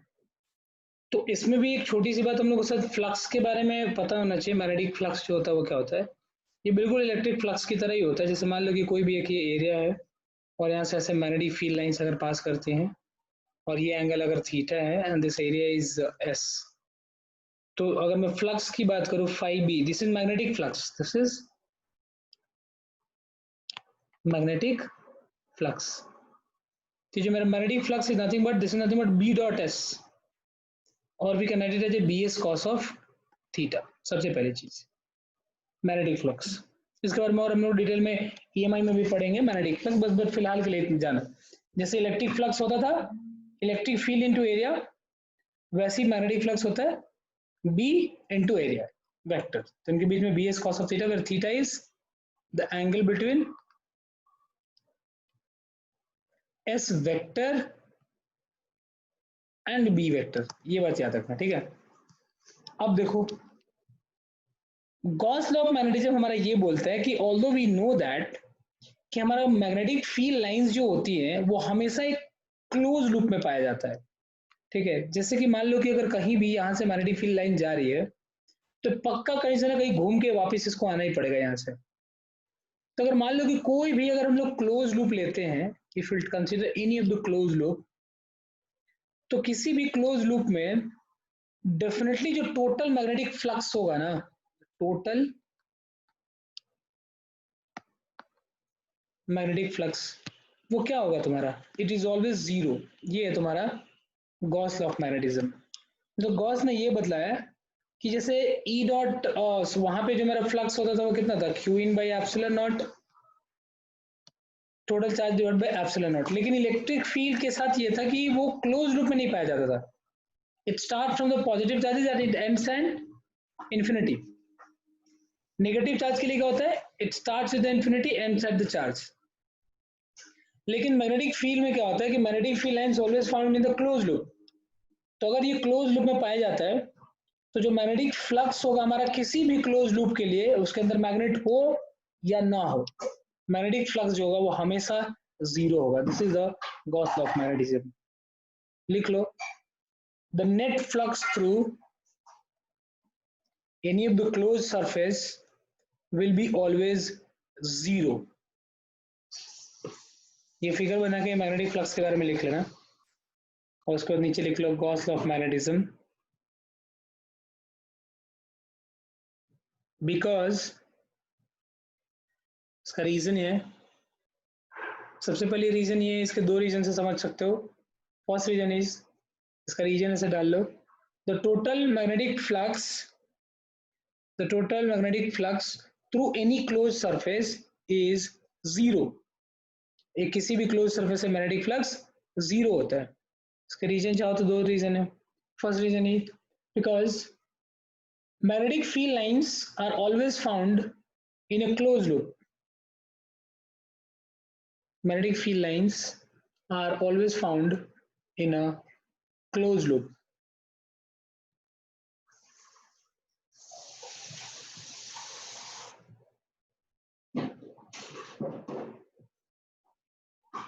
magnetic field lines are always found in a closed loop। दूसरा एक और, मैग्नेटिक में ये भी तो है ना कि कभी भी तुम्हारा वो नहीं पाया जाता है, मोनोपोल, इट डजंट एग्जिस्ट। ठीक है, ये भी लिख सकते हो, because magnetic, in magnets monopole it doesn't exist, always dipole exist. हमेशा डाइपोल ही होता है, एक नॉब तो दूसरा, जिसकी वजह से हम लोग ये भी बोल सकते हैं।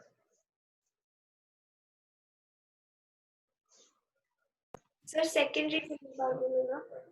Because in magnet monopole doesn't exist, monopole it doesn't exist। magnets are always found as a dipole, हमेशा डाइपोल के फॉर्मेट में होता है। ठीक है, जिसकी वजह से हम लोग ये करते हैं।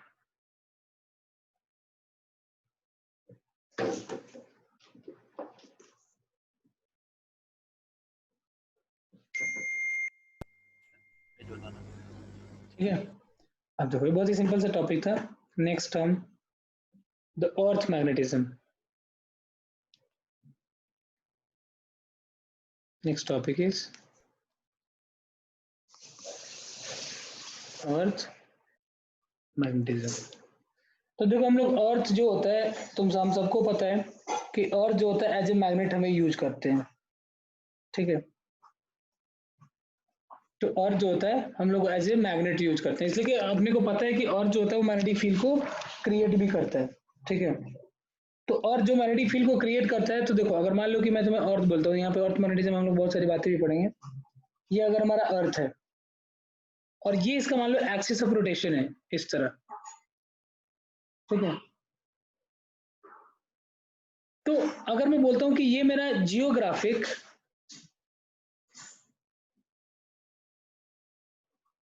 मान लो कि मैं बोलता हूं कि ये साउथ पोल है अगर, तो अर्थ एज ए मैग्नेट, हम लोगों ने नॉर्थ पोल मैग्नेट का और साउथ पोल कैसे डिसाइड किया?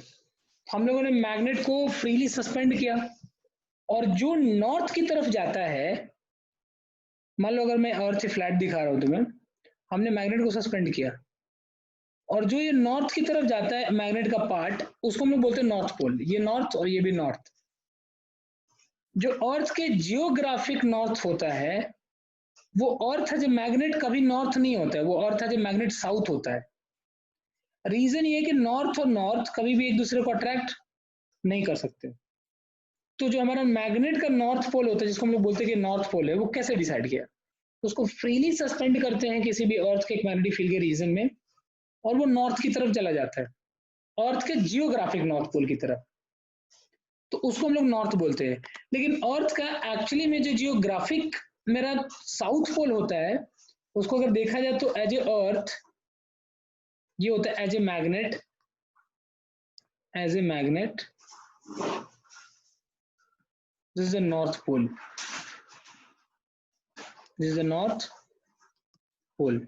ये बात हमेशा याद रखना कि अर्थ का जो जियोग्राफिक साउथ पोल होता है वो अर्थ एज ए मैग्नेट देखा जाए तो साउथ पोल होता है, ठीक है। और अर्थ का जो जियोग्राफिक साउथ पोल होगा वो as a magnet north pole होता है, पहली चीज। दूसरी बात और होती है कि एक होता है तुम्हारा एक्सिस ऑफ रोटेशन, इसको हम लोग बोलते हैं एक्सिस ऑफ रोटेशन, रोटेशन।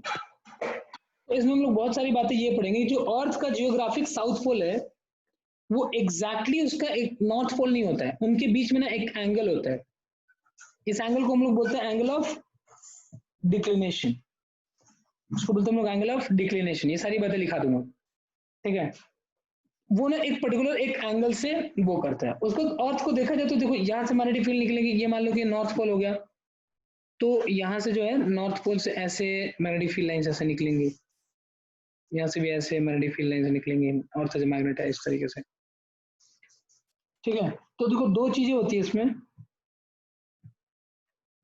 अगर मान लो कि मैं यहाँ पे कोई भी एक मैग्नेट को रखूं और मैं यहाँ पे मैग्नेट को रखूं, तो अगर मैंने मैग्नेट को ना यहाँ पे रखा तो पता है अगर मैं उनके अर्थ के पोल पे ले जाकर मैग्नेट को रखता हूँ तो दे विल बिकम वर्टिकल।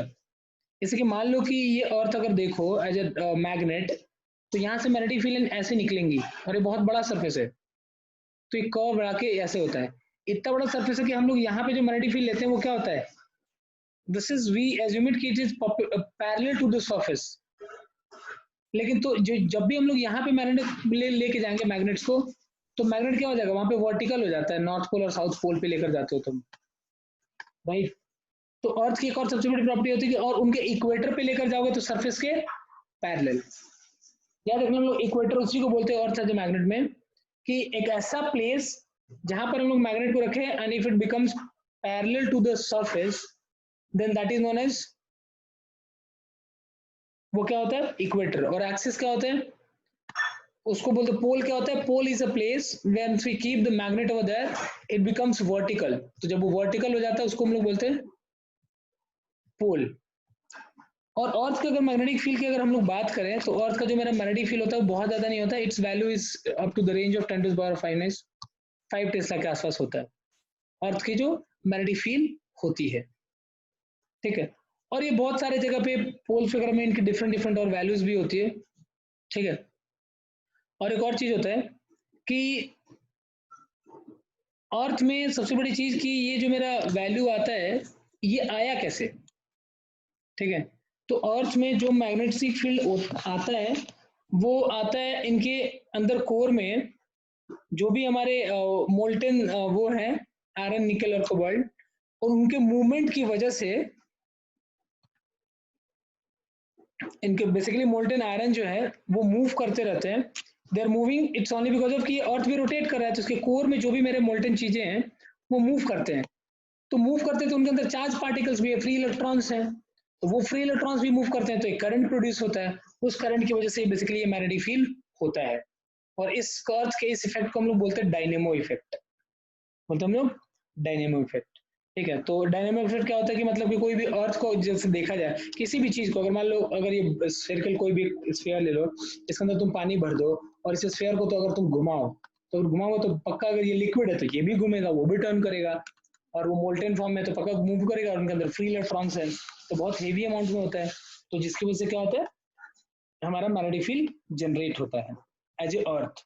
तो अर्थ के अंदर भी मेन जो रीजन होता है मैग्नेटिक फील्ड को जनरेट करने का वो करंट ही होता है, लेकिन वो करंट कहाँ से आता है, वो current it comes because of the molten iron के मूवमेंट की वजह से, ठीक है, जो कि हमारे अर्थ के कोर में छिपा होता है, ठीक है। तो ये हो गया थोड़ा सा अर्थ के बारे में। अच्छा दो तीन और बातें होती है इसमें कि अर्थ का जो भी मेरा इसके साथ ये एक एंगल बनता है, अर्थ का जो जियोग्राफिक पोल होता है और जो मेरा अर्थ जो मैग्नेट जो पोल होता है, इनके बीच में एक एंगल होता है, इस एंगल को हम लोग बोलते हैं एंगल ऑफ डिक्लिनेशन। और एक और छोटी सी चीज होती है कि अर्थ के किसी भी एक पर्टिकुलर पॉइंट पर अगर तुम जाते हो तो ये तो कर्व सरफेस होता है, तो मैग्नेटिक फील्ड होता है, मान लो कि ये हॉरिजॉन्टल सरफेस अगर हमने लिया तो जो मैग्नेटिक फील्ड होता है ना, अगर मान लो यहाँ से मैग्नेटिक फील्ड निकली है तो ऐसे जाएगा, ऐसे मान लो, तो यहाँ पे magnetic field it comes like this, यहाँ पे magnetic field it comes like this, तो जो ये हॉरिजॉन्टल के साथ एंगल बनाते हैं ना मैग्नेटिक फील्ड, अर्थ का एक्चुअली में मैग्नेटिक फील्ड जो होता है इक्वेटर पे तो मेरा हॉरिजॉन्टल के एकदम पैरेलल होता है, लेकिन if I am talking about some few other places like on the top other places, तो वहां पे क्या होता है, एक एंगल बनाता है हॉरिजॉन्टल के साथ, उस एंगल को हम लोग बोलते हैं angle of dip, angle of dip बोलते हैं उसको। एक स्मॉल इंट्रोडक्शन है तुम्हारा और था जे मैग्नेट। अब धीरे धीरे करके एक पॉइंट लिखा देता हूँ, लिख लो, ज्यादा नहीं, 6-7 लाइन से ज्यादा नहीं लिखाऊंगा, ठीक है। अगर हम लोग और था जे मैग्नेट बात करें,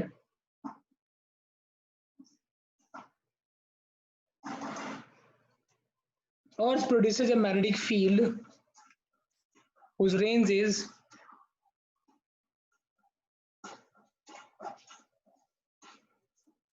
of the order of 10 to the power minus 5 Tesla. पहली चीज 10 to the power minus 5 Tesla।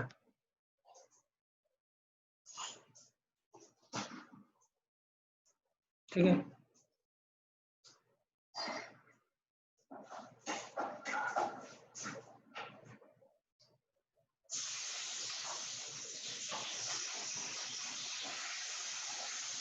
the earth magnetic field is produced, नीचे लिखो, the earth magnetic field is produced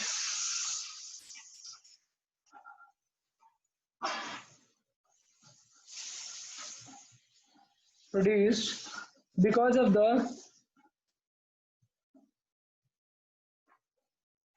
convective motion of, because of the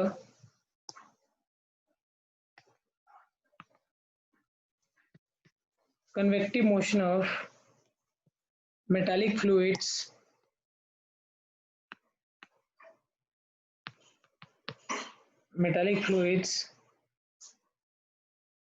bracket में लिख लेना,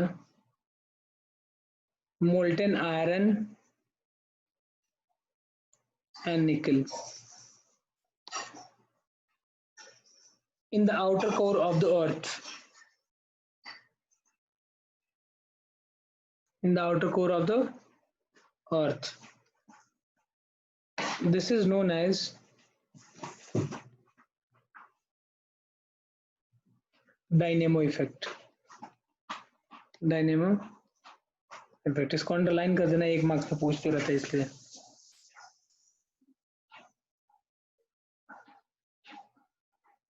ठीक है,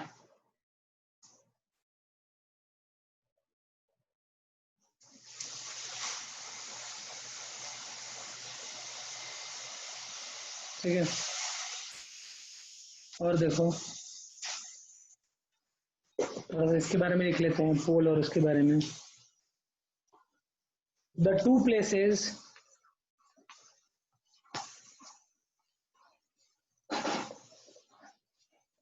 where the needle becomes perpendicular to the earth's surface,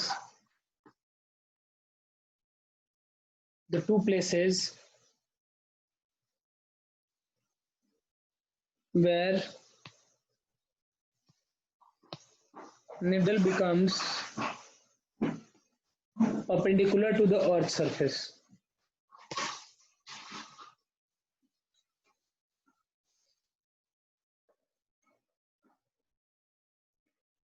are known as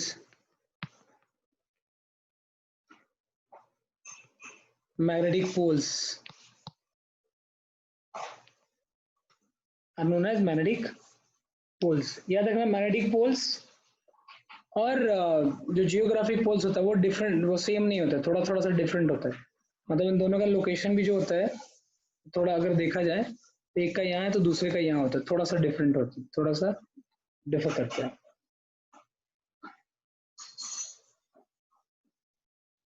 और चीज लिखना चाहो मैग्नेटिक एक्सिस में तो लिख लो, the line joining the magnetic north and magnetic south poles are known as magnetic axis of the earth. The line joining magnetic north pole and magnetic south pole is called as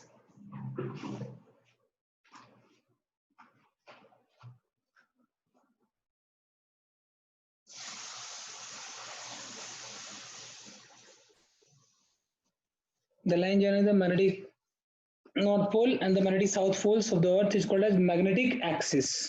Magnetic axis. Sir हाँ बोलो.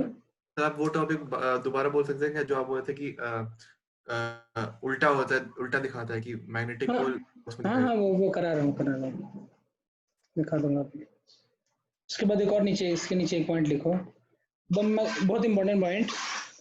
The magnetic axis of Earth makes an angle of 11.5 degree with the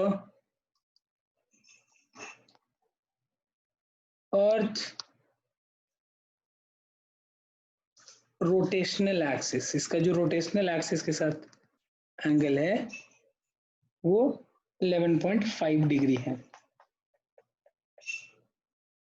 ठीक है. तो यहाँ पे देख सकते हैं हम लोग, ये अगर मान लो रोटेशनल एक्सिस है और ये मेरा मैग्नेटिक एक्सिस है. इसको अगर हम लोग जियोग्राफिक नॉर्थ बोलते हैं, मान लो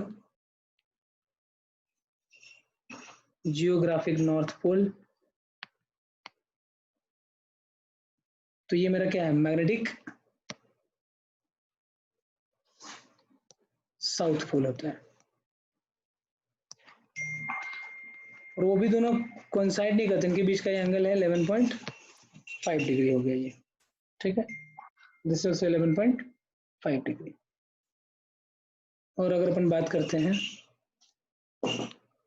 एक और इक्वेटर के बारे में लिख लो.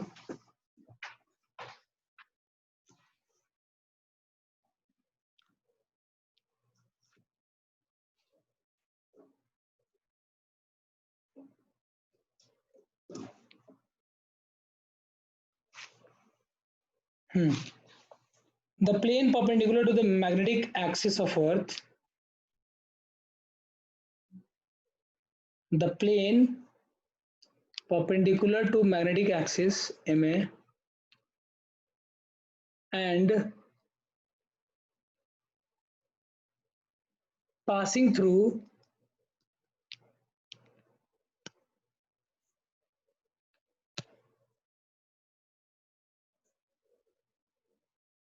the points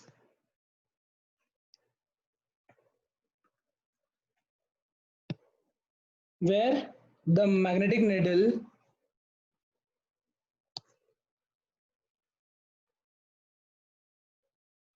is parallel to the earth's surface, is parallel to the earth surface. जैसे कि मान लो कि अर्थ है, यहाँ से मैग्नेटिक फील्ड लाइन ऐसे आती है, तो यहाँ पे यहाँ पे यहाँ पे यहाँ पे यहाँ पे हर जगह अगर हमने मैग्नेट रखा तो क्या होगा, मैग्नेट सारे मैग्नेट पैरेलल है, इन सबके कॉम्बिनेशंस को अगर तुम ज्वाइन कर दो इस तरीके से, ठीक है, तो क्या होता है, is parallel to the earth surface intersect the earth spherical surface into a circle, is called as magnetic equator of the अर्थ.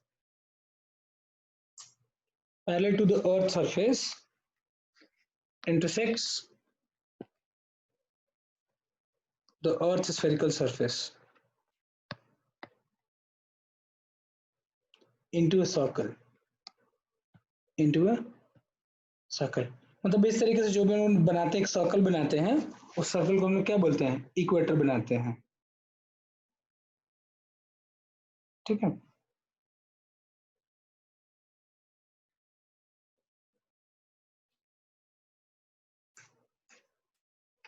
देखो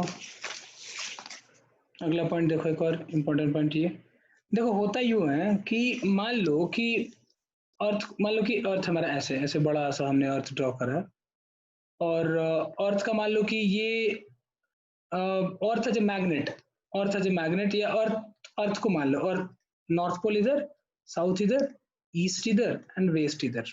ठीक है. अब क्या होता है कि अर्थ का अगर मान लो कि हम लोग एक निडल रखते हैं, मान लो एक कॉम्पस टाइप से ऐसे हम लोग यू रखते हैं, तो जो नॉर्थ की तरफ दिखाता है कॉम्पस में, वही तो मेरा मैग्नेटिक फील्ड होता है ना, that is my magnetic field.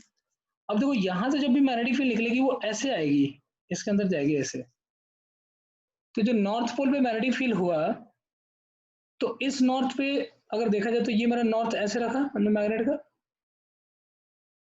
और इसमें डायरेक्शन ऑफ मैग्नेटिक फील्ड इधर है, तो ये घूम के ना इधर आ जाएगी। इसलिए अपने को पता है कि जो नॉर्थ पोल होता है वो पॉजिटिव की तरह काम करता है। तो इसको अगर तुमने मैग्नेटिक फील्ड में रखा है ऐसे, तो इसका फोर्स इधर की तरफ लगता है। This is field and this is the force, ठीक है। ये फील्ड का डायरेक्शन फोर्स का डायरेक्शन सेम होता है, लेकिन अर्थ को के सामने जब भी हम नॉर्थ को मतलब वो रखते हैं, जो मैग्नेट का हमारा जो पोल होता है नॉर्थ पोल जिसको हम लोग बोलते हैं मैग्नेट का, तो ये बोलते हैं नॉर्थ जो होता है वो नॉर्थ की तरफ दिखाता है, राइट। तो इसका मतलब साफ ये है कि जो अर्थ का एज ए मैग्नेट देखा जाए तो वो नॉर्थ नहीं है, वो उसका साउथ पोल है। मतलब कि किसी भी एक पर्टिकुलर पॉइंट पर अगर हम लोग कॉम्पस रखते हैं और इस कॉम्पस का अगर मान लो कि नॉर्थ इस तरफ दिखा रहा है, मतलब what is the direction of the magnetic field? Direction of magnetic field is from here to here. मतलब अगर अर्थ का जो मैग्नेटिक फील्ड है वो ऐसे जा रहा है तभी तो वो नॉर्थ नॉर्थ की तरफ दिखाएगा। तो जब ऐसे जा रहा है तो पक्का मैग्नेटिक फील्ड इधर से आई है, मतलब अर्थ एज ए मैग्नेट का नॉर्थ क्या है, यहाँ है, राइट। तो earth as a magnet and earth as a geographic, they both are opposite to each other, right. अगर चाहो तो लिख भी सकते हो, earth as a magnet is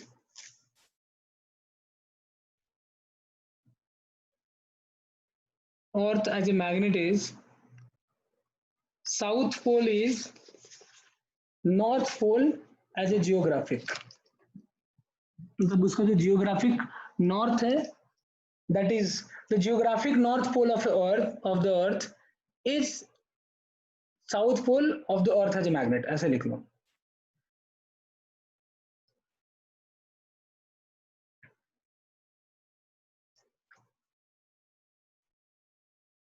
The geographic south pole of earth is north pole of the earth as a magnet।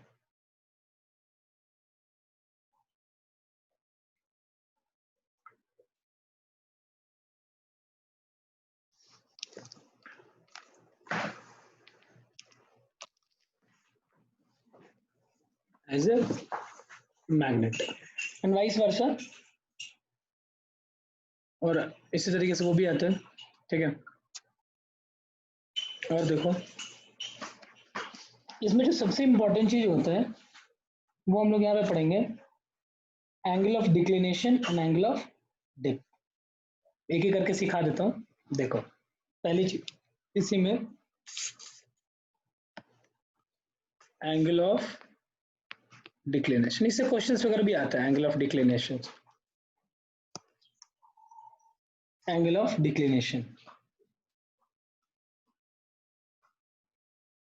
बहुत ही simple है, लिख लो। At any place the acute angle between the magnetic meridian at any place the acute angle between the magnetic meridian and the geographic meridian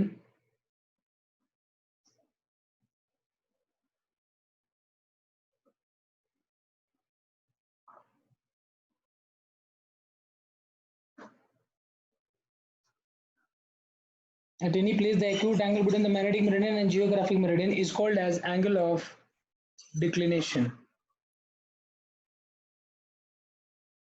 भाई हमारा geographic meridian अलग होता है और ये ऐसे होता है। जैसे मान लो कि ये मेरा ट्रू नॉर्थ है और हमने मैग्नेट को रखा है ऐसे, जिसमें मैग्नेट, तो मैग्नेट का ये नॉर्थ और ये साउथ, ये ट्रू नॉर्थ मतलब जियोग्राफिक। तो ये जो एंगल है ना, दिस इज डी, इसको डी से रिप्रेजेंट करते हैं, दैट इज द डिक्लिनेशन। ये मेरा डिक्लिनेशन होता है।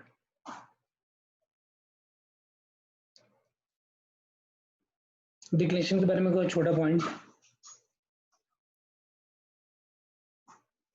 It is greater at higher latitude, it is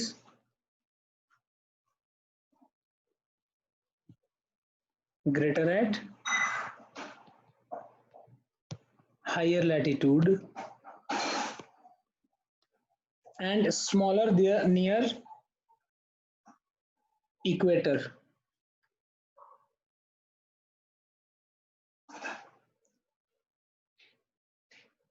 And smaller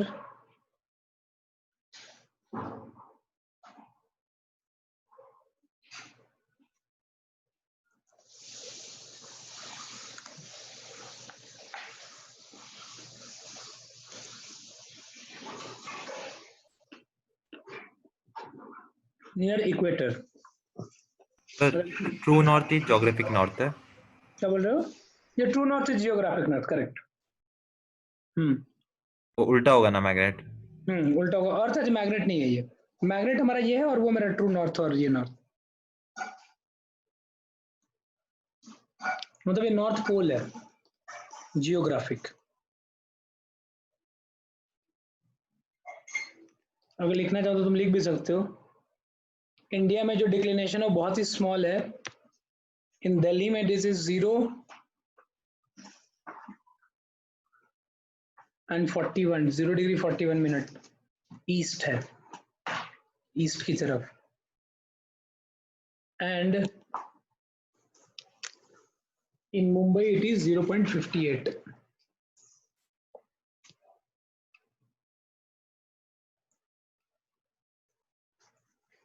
at Mumbai.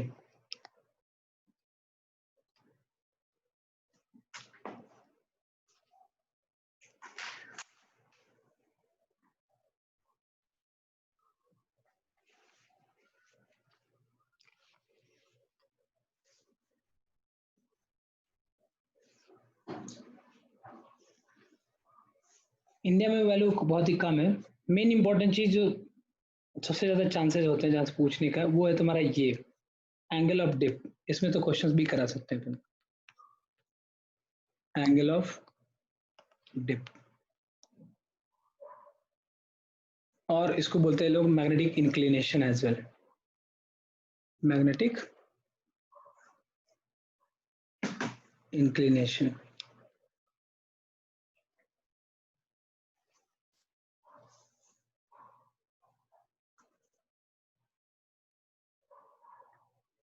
देखो ये क्या होता है, जैसे मान लो कि हम लोग किसी भी मैग्नेट को अगर हम लोग ना ऐसे सस्पेंड करते हैं, ठीक है, तो ये ऐसे आता है,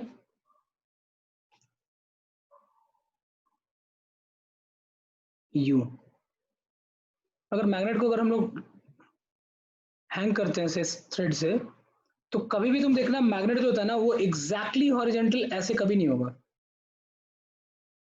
ऐसे नहीं होता है। थोड़ा सा ना वो आगे की तरफ ना टिल्टेड होता है। ये नॉर्थ मान लो और ये साउथ, तो जो हॉरिजॉन्टल के साथ ये एंगल बनाता है ना theta, this is known as angle of dip. ये है तुम्हारा एंगल ऑफ डिप। मतलब कि मैग्नेटिक फील्ड लाइंस है वो ऑब्वियसली इस डायरेक्शन में है, उसी डायरेक्शन में तो मैग्नेट होगा, राइट। तो जो भी हमारा मैग्नेटिक फील्ड होता है, it is not completely parallel to the horizontal surface. It makes some angle with the horizontal. That small angle is known as dip. Figure बना लो और लिख लो definition.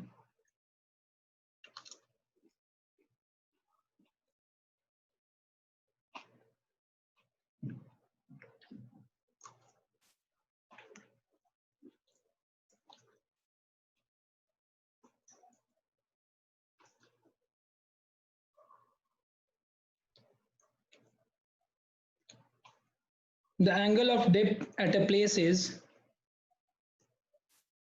the angle between the angle of dip at a place is the angle of dip at a place is the angle between the direction of earth magnetic field, the direction of earth magnetic field, and the horizontal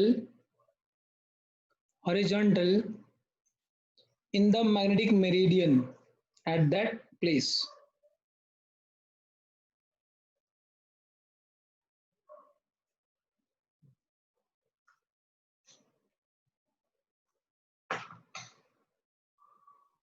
ठीक है, इसमें और सोचने वाली बात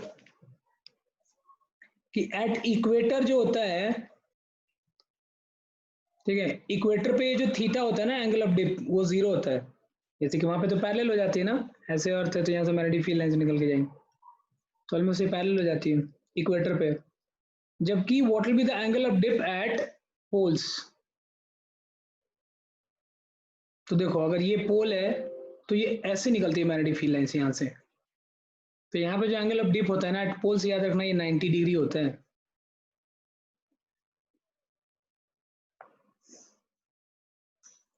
ठीक है, ये कितना होता है, 90 डिग्री होता है। ठीक है, अब देखो दो बातें और, कैसे निकालते हैं हम लोग, मान लो कि एंगल ऑफ डिप, देखो ये होता क्या है। तो मान लो किसी भी एक पर्टिकुलर पॉइंट पर अगर मैं बोलता हूँ कि ये हॉरिजॉन्टल प्लेन है मेरा और ये मेरा मैग्नेटिक फील्ड लाइंस है, तो नीचे से ऊपर की नहीं तो ऊपर से नीचे कुछ भी, मान लो इफ दिस इज थीटा, तो जो मेरा हॉरिजॉन्टल कंपोनेंट होगा that will be nothing but b into cos of theta, और जो मेरा वर्टिकल कंपोनेंट होता है मैग्नेटिक फील्ड का, that is nothing but b into sin of theta, where b is the earth magnetic field, earth magnetic field। अब दोनों को divide कर दो, what is my tan of theta, tan theta is nothing but vb divide by ph।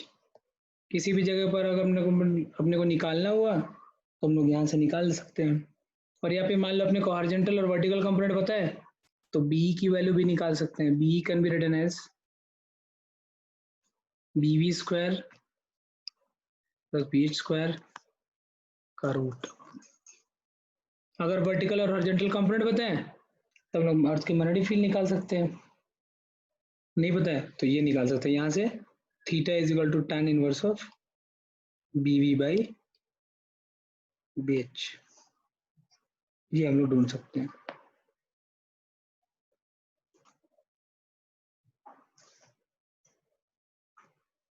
ठीक है,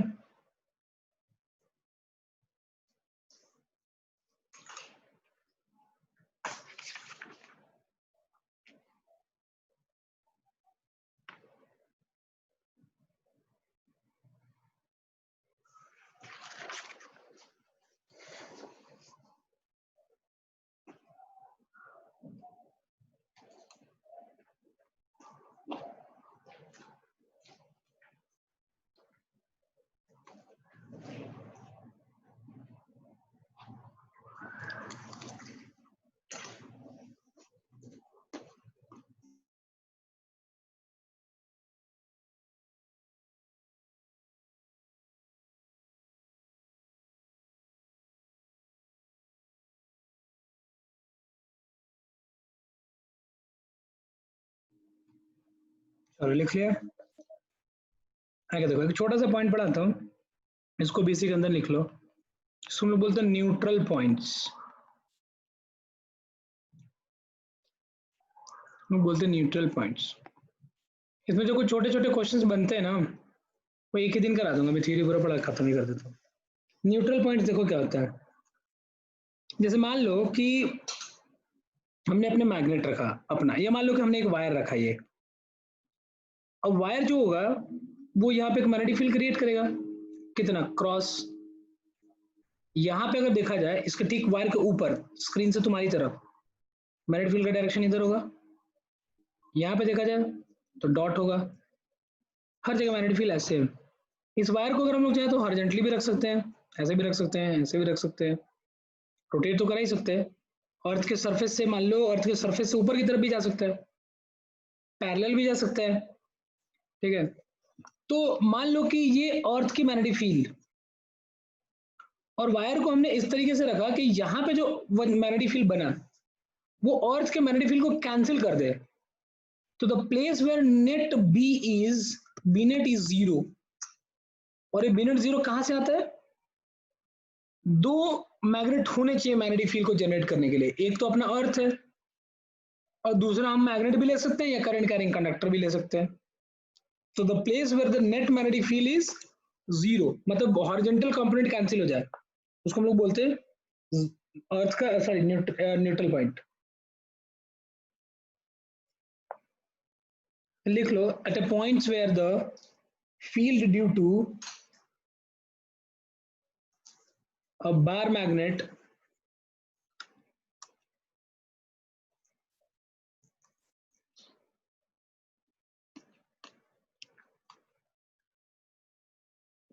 the points where the field due to a bar magnets or current carrying conductor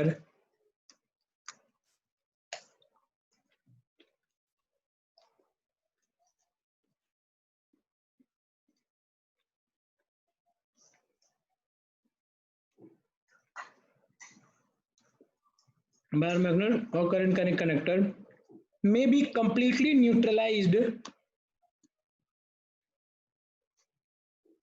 by the horizontal component of Earth's magnetic field.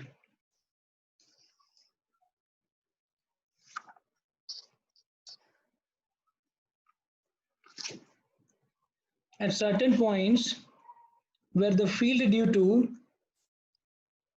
a bar magnet or a current carrying conductor may be completely neutralized by the horizontal component of Earth's magnetic field.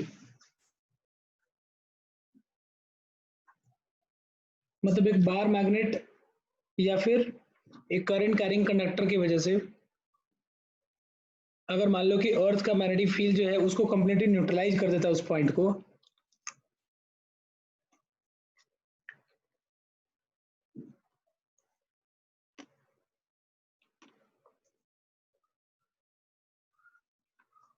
तो उसको हम बोलते हैं neutral point. जैसे कि मान लो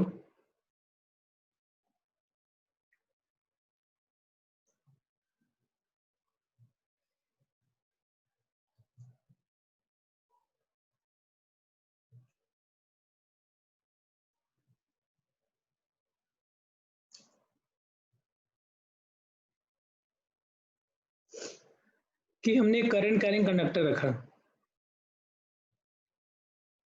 ठीक है, और यहाँ पे अर्थ का मैग्नेटिक फील्ड मान लो एक क्रॉस है, 3D फिगर है, क्रॉस है मतलब स्क्रीन से इस तरफ आ रहा है। पहले ये बताओ find the number of points where neutral point possible है।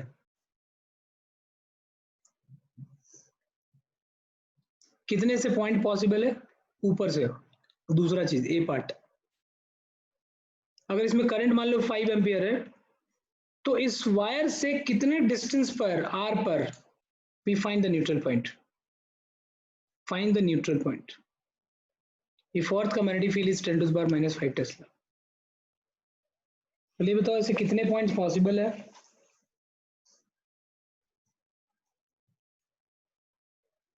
जहाँ ये हो जाए और आर बताओ कितने आर पर वो न्यूट्रल पॉइंट होगा। इसमें करंट 5 एम्पियर है, करो इसको।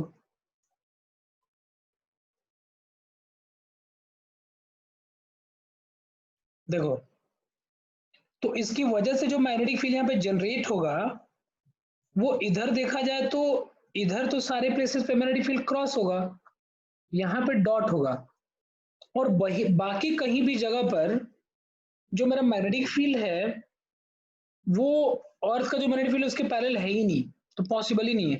तो मैग्नेटिक फील्ड सिर्फ और सिर्फ इस तरह बनेगा और एक पर्टिकुलर डिस्टेंस आर पर, और ये एक लाइन बनेगा, एक लाइन सेगमेंट। अगर कोई ये पूछ दे कि मान लो कि what will be the shape of that the neutral points, neutral points का लोकस क्या है, तो it will be a straight line.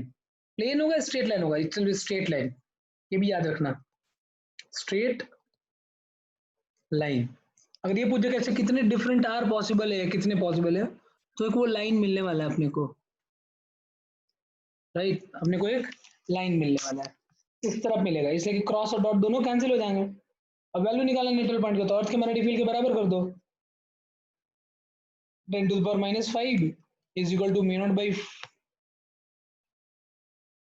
कितना है 2 pi R into I, mu naught I by 2 pi R होता है, 2 से मल्टीप्लाई कर दो तो ये हो जाएगा 4 पाई, इसकी value 10⁻⁷। and this is 10 to the power minus 7 I into 2 divided by R. नहीं पता I की वैल्यू 5 थी, I think I was 5 ampere, 5 ampere ले लिया। R की वैल्यू कितनी मिली? 10 to the minus 7 है ना, ये minus 7 into 10 हो गया ये, और ये -5 से साथ कैंसिल हो गया, तो बचा 10 to the power of -1। तो R की वैल्यू 10 सेंटीमीटर, और this is in metre, 10 to the power -1 metre. 100 से मल्टीप्लाई कर दिया तो अपने को सेंटीमीटर में मिल गया।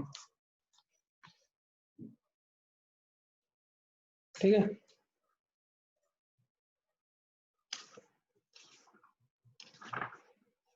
करेक्ट है।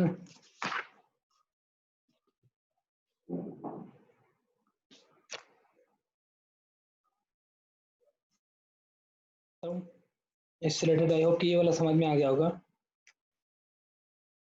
मान लो कि एक magnetic needle free to rotate in a vertical plane parallel to the magnetic meridian, ठीक है, has its north tip pointing down at 22 degree with horizontal। उसका जो नॉर्थ टिप है it is pointing down at 22 degree with horizontal, and horizontal component of the earth at that particular point is 0.35 g Gauss, ठीक है। तो find the magnetic field of, find the earth magnetic field, तुम be निकालो। किसी एक particular जगह पर एक हमने मैग्नेट को रखा, तो उसने हॉरिजॉन्टल के साथ 22 डिग्री बनाया। एक काम करो ना, इसको 30 ले लो यार, रहने दो, टेक इट एज ए 30। वो 30 डिग्री बनाता है हॉरिजॉन्टल के साथ, और वहां पे horizontal component of the earth is 0.53 gauss. Find the earth का magnetic field, earth magnetic field निकालो।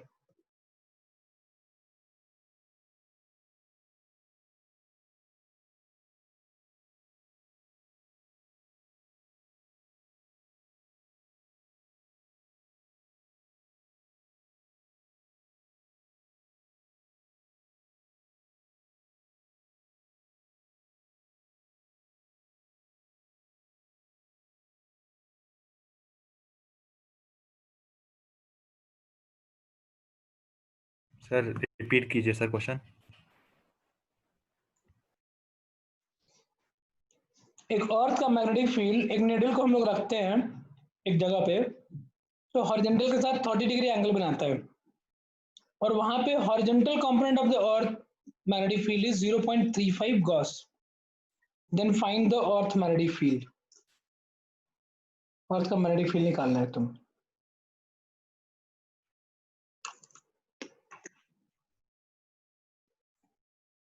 इसमें क्या दिमाग, मतलब बी क्या होता है मैग्नेटिक फील्ड, होता क्या है मैग्नेटिक फील्ड? BH क्या होता है? बी कॉस ऑफ थीटा, खत्म, सब कुछ तो गिवन था।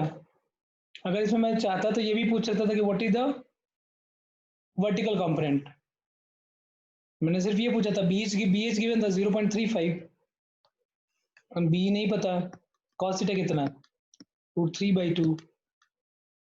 What is B? This is 0.7 divide by √3।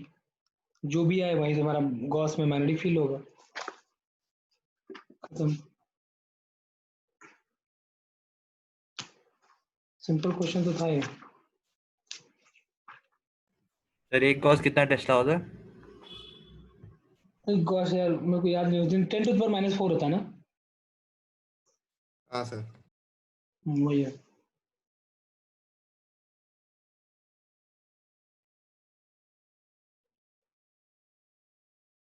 ठीक है।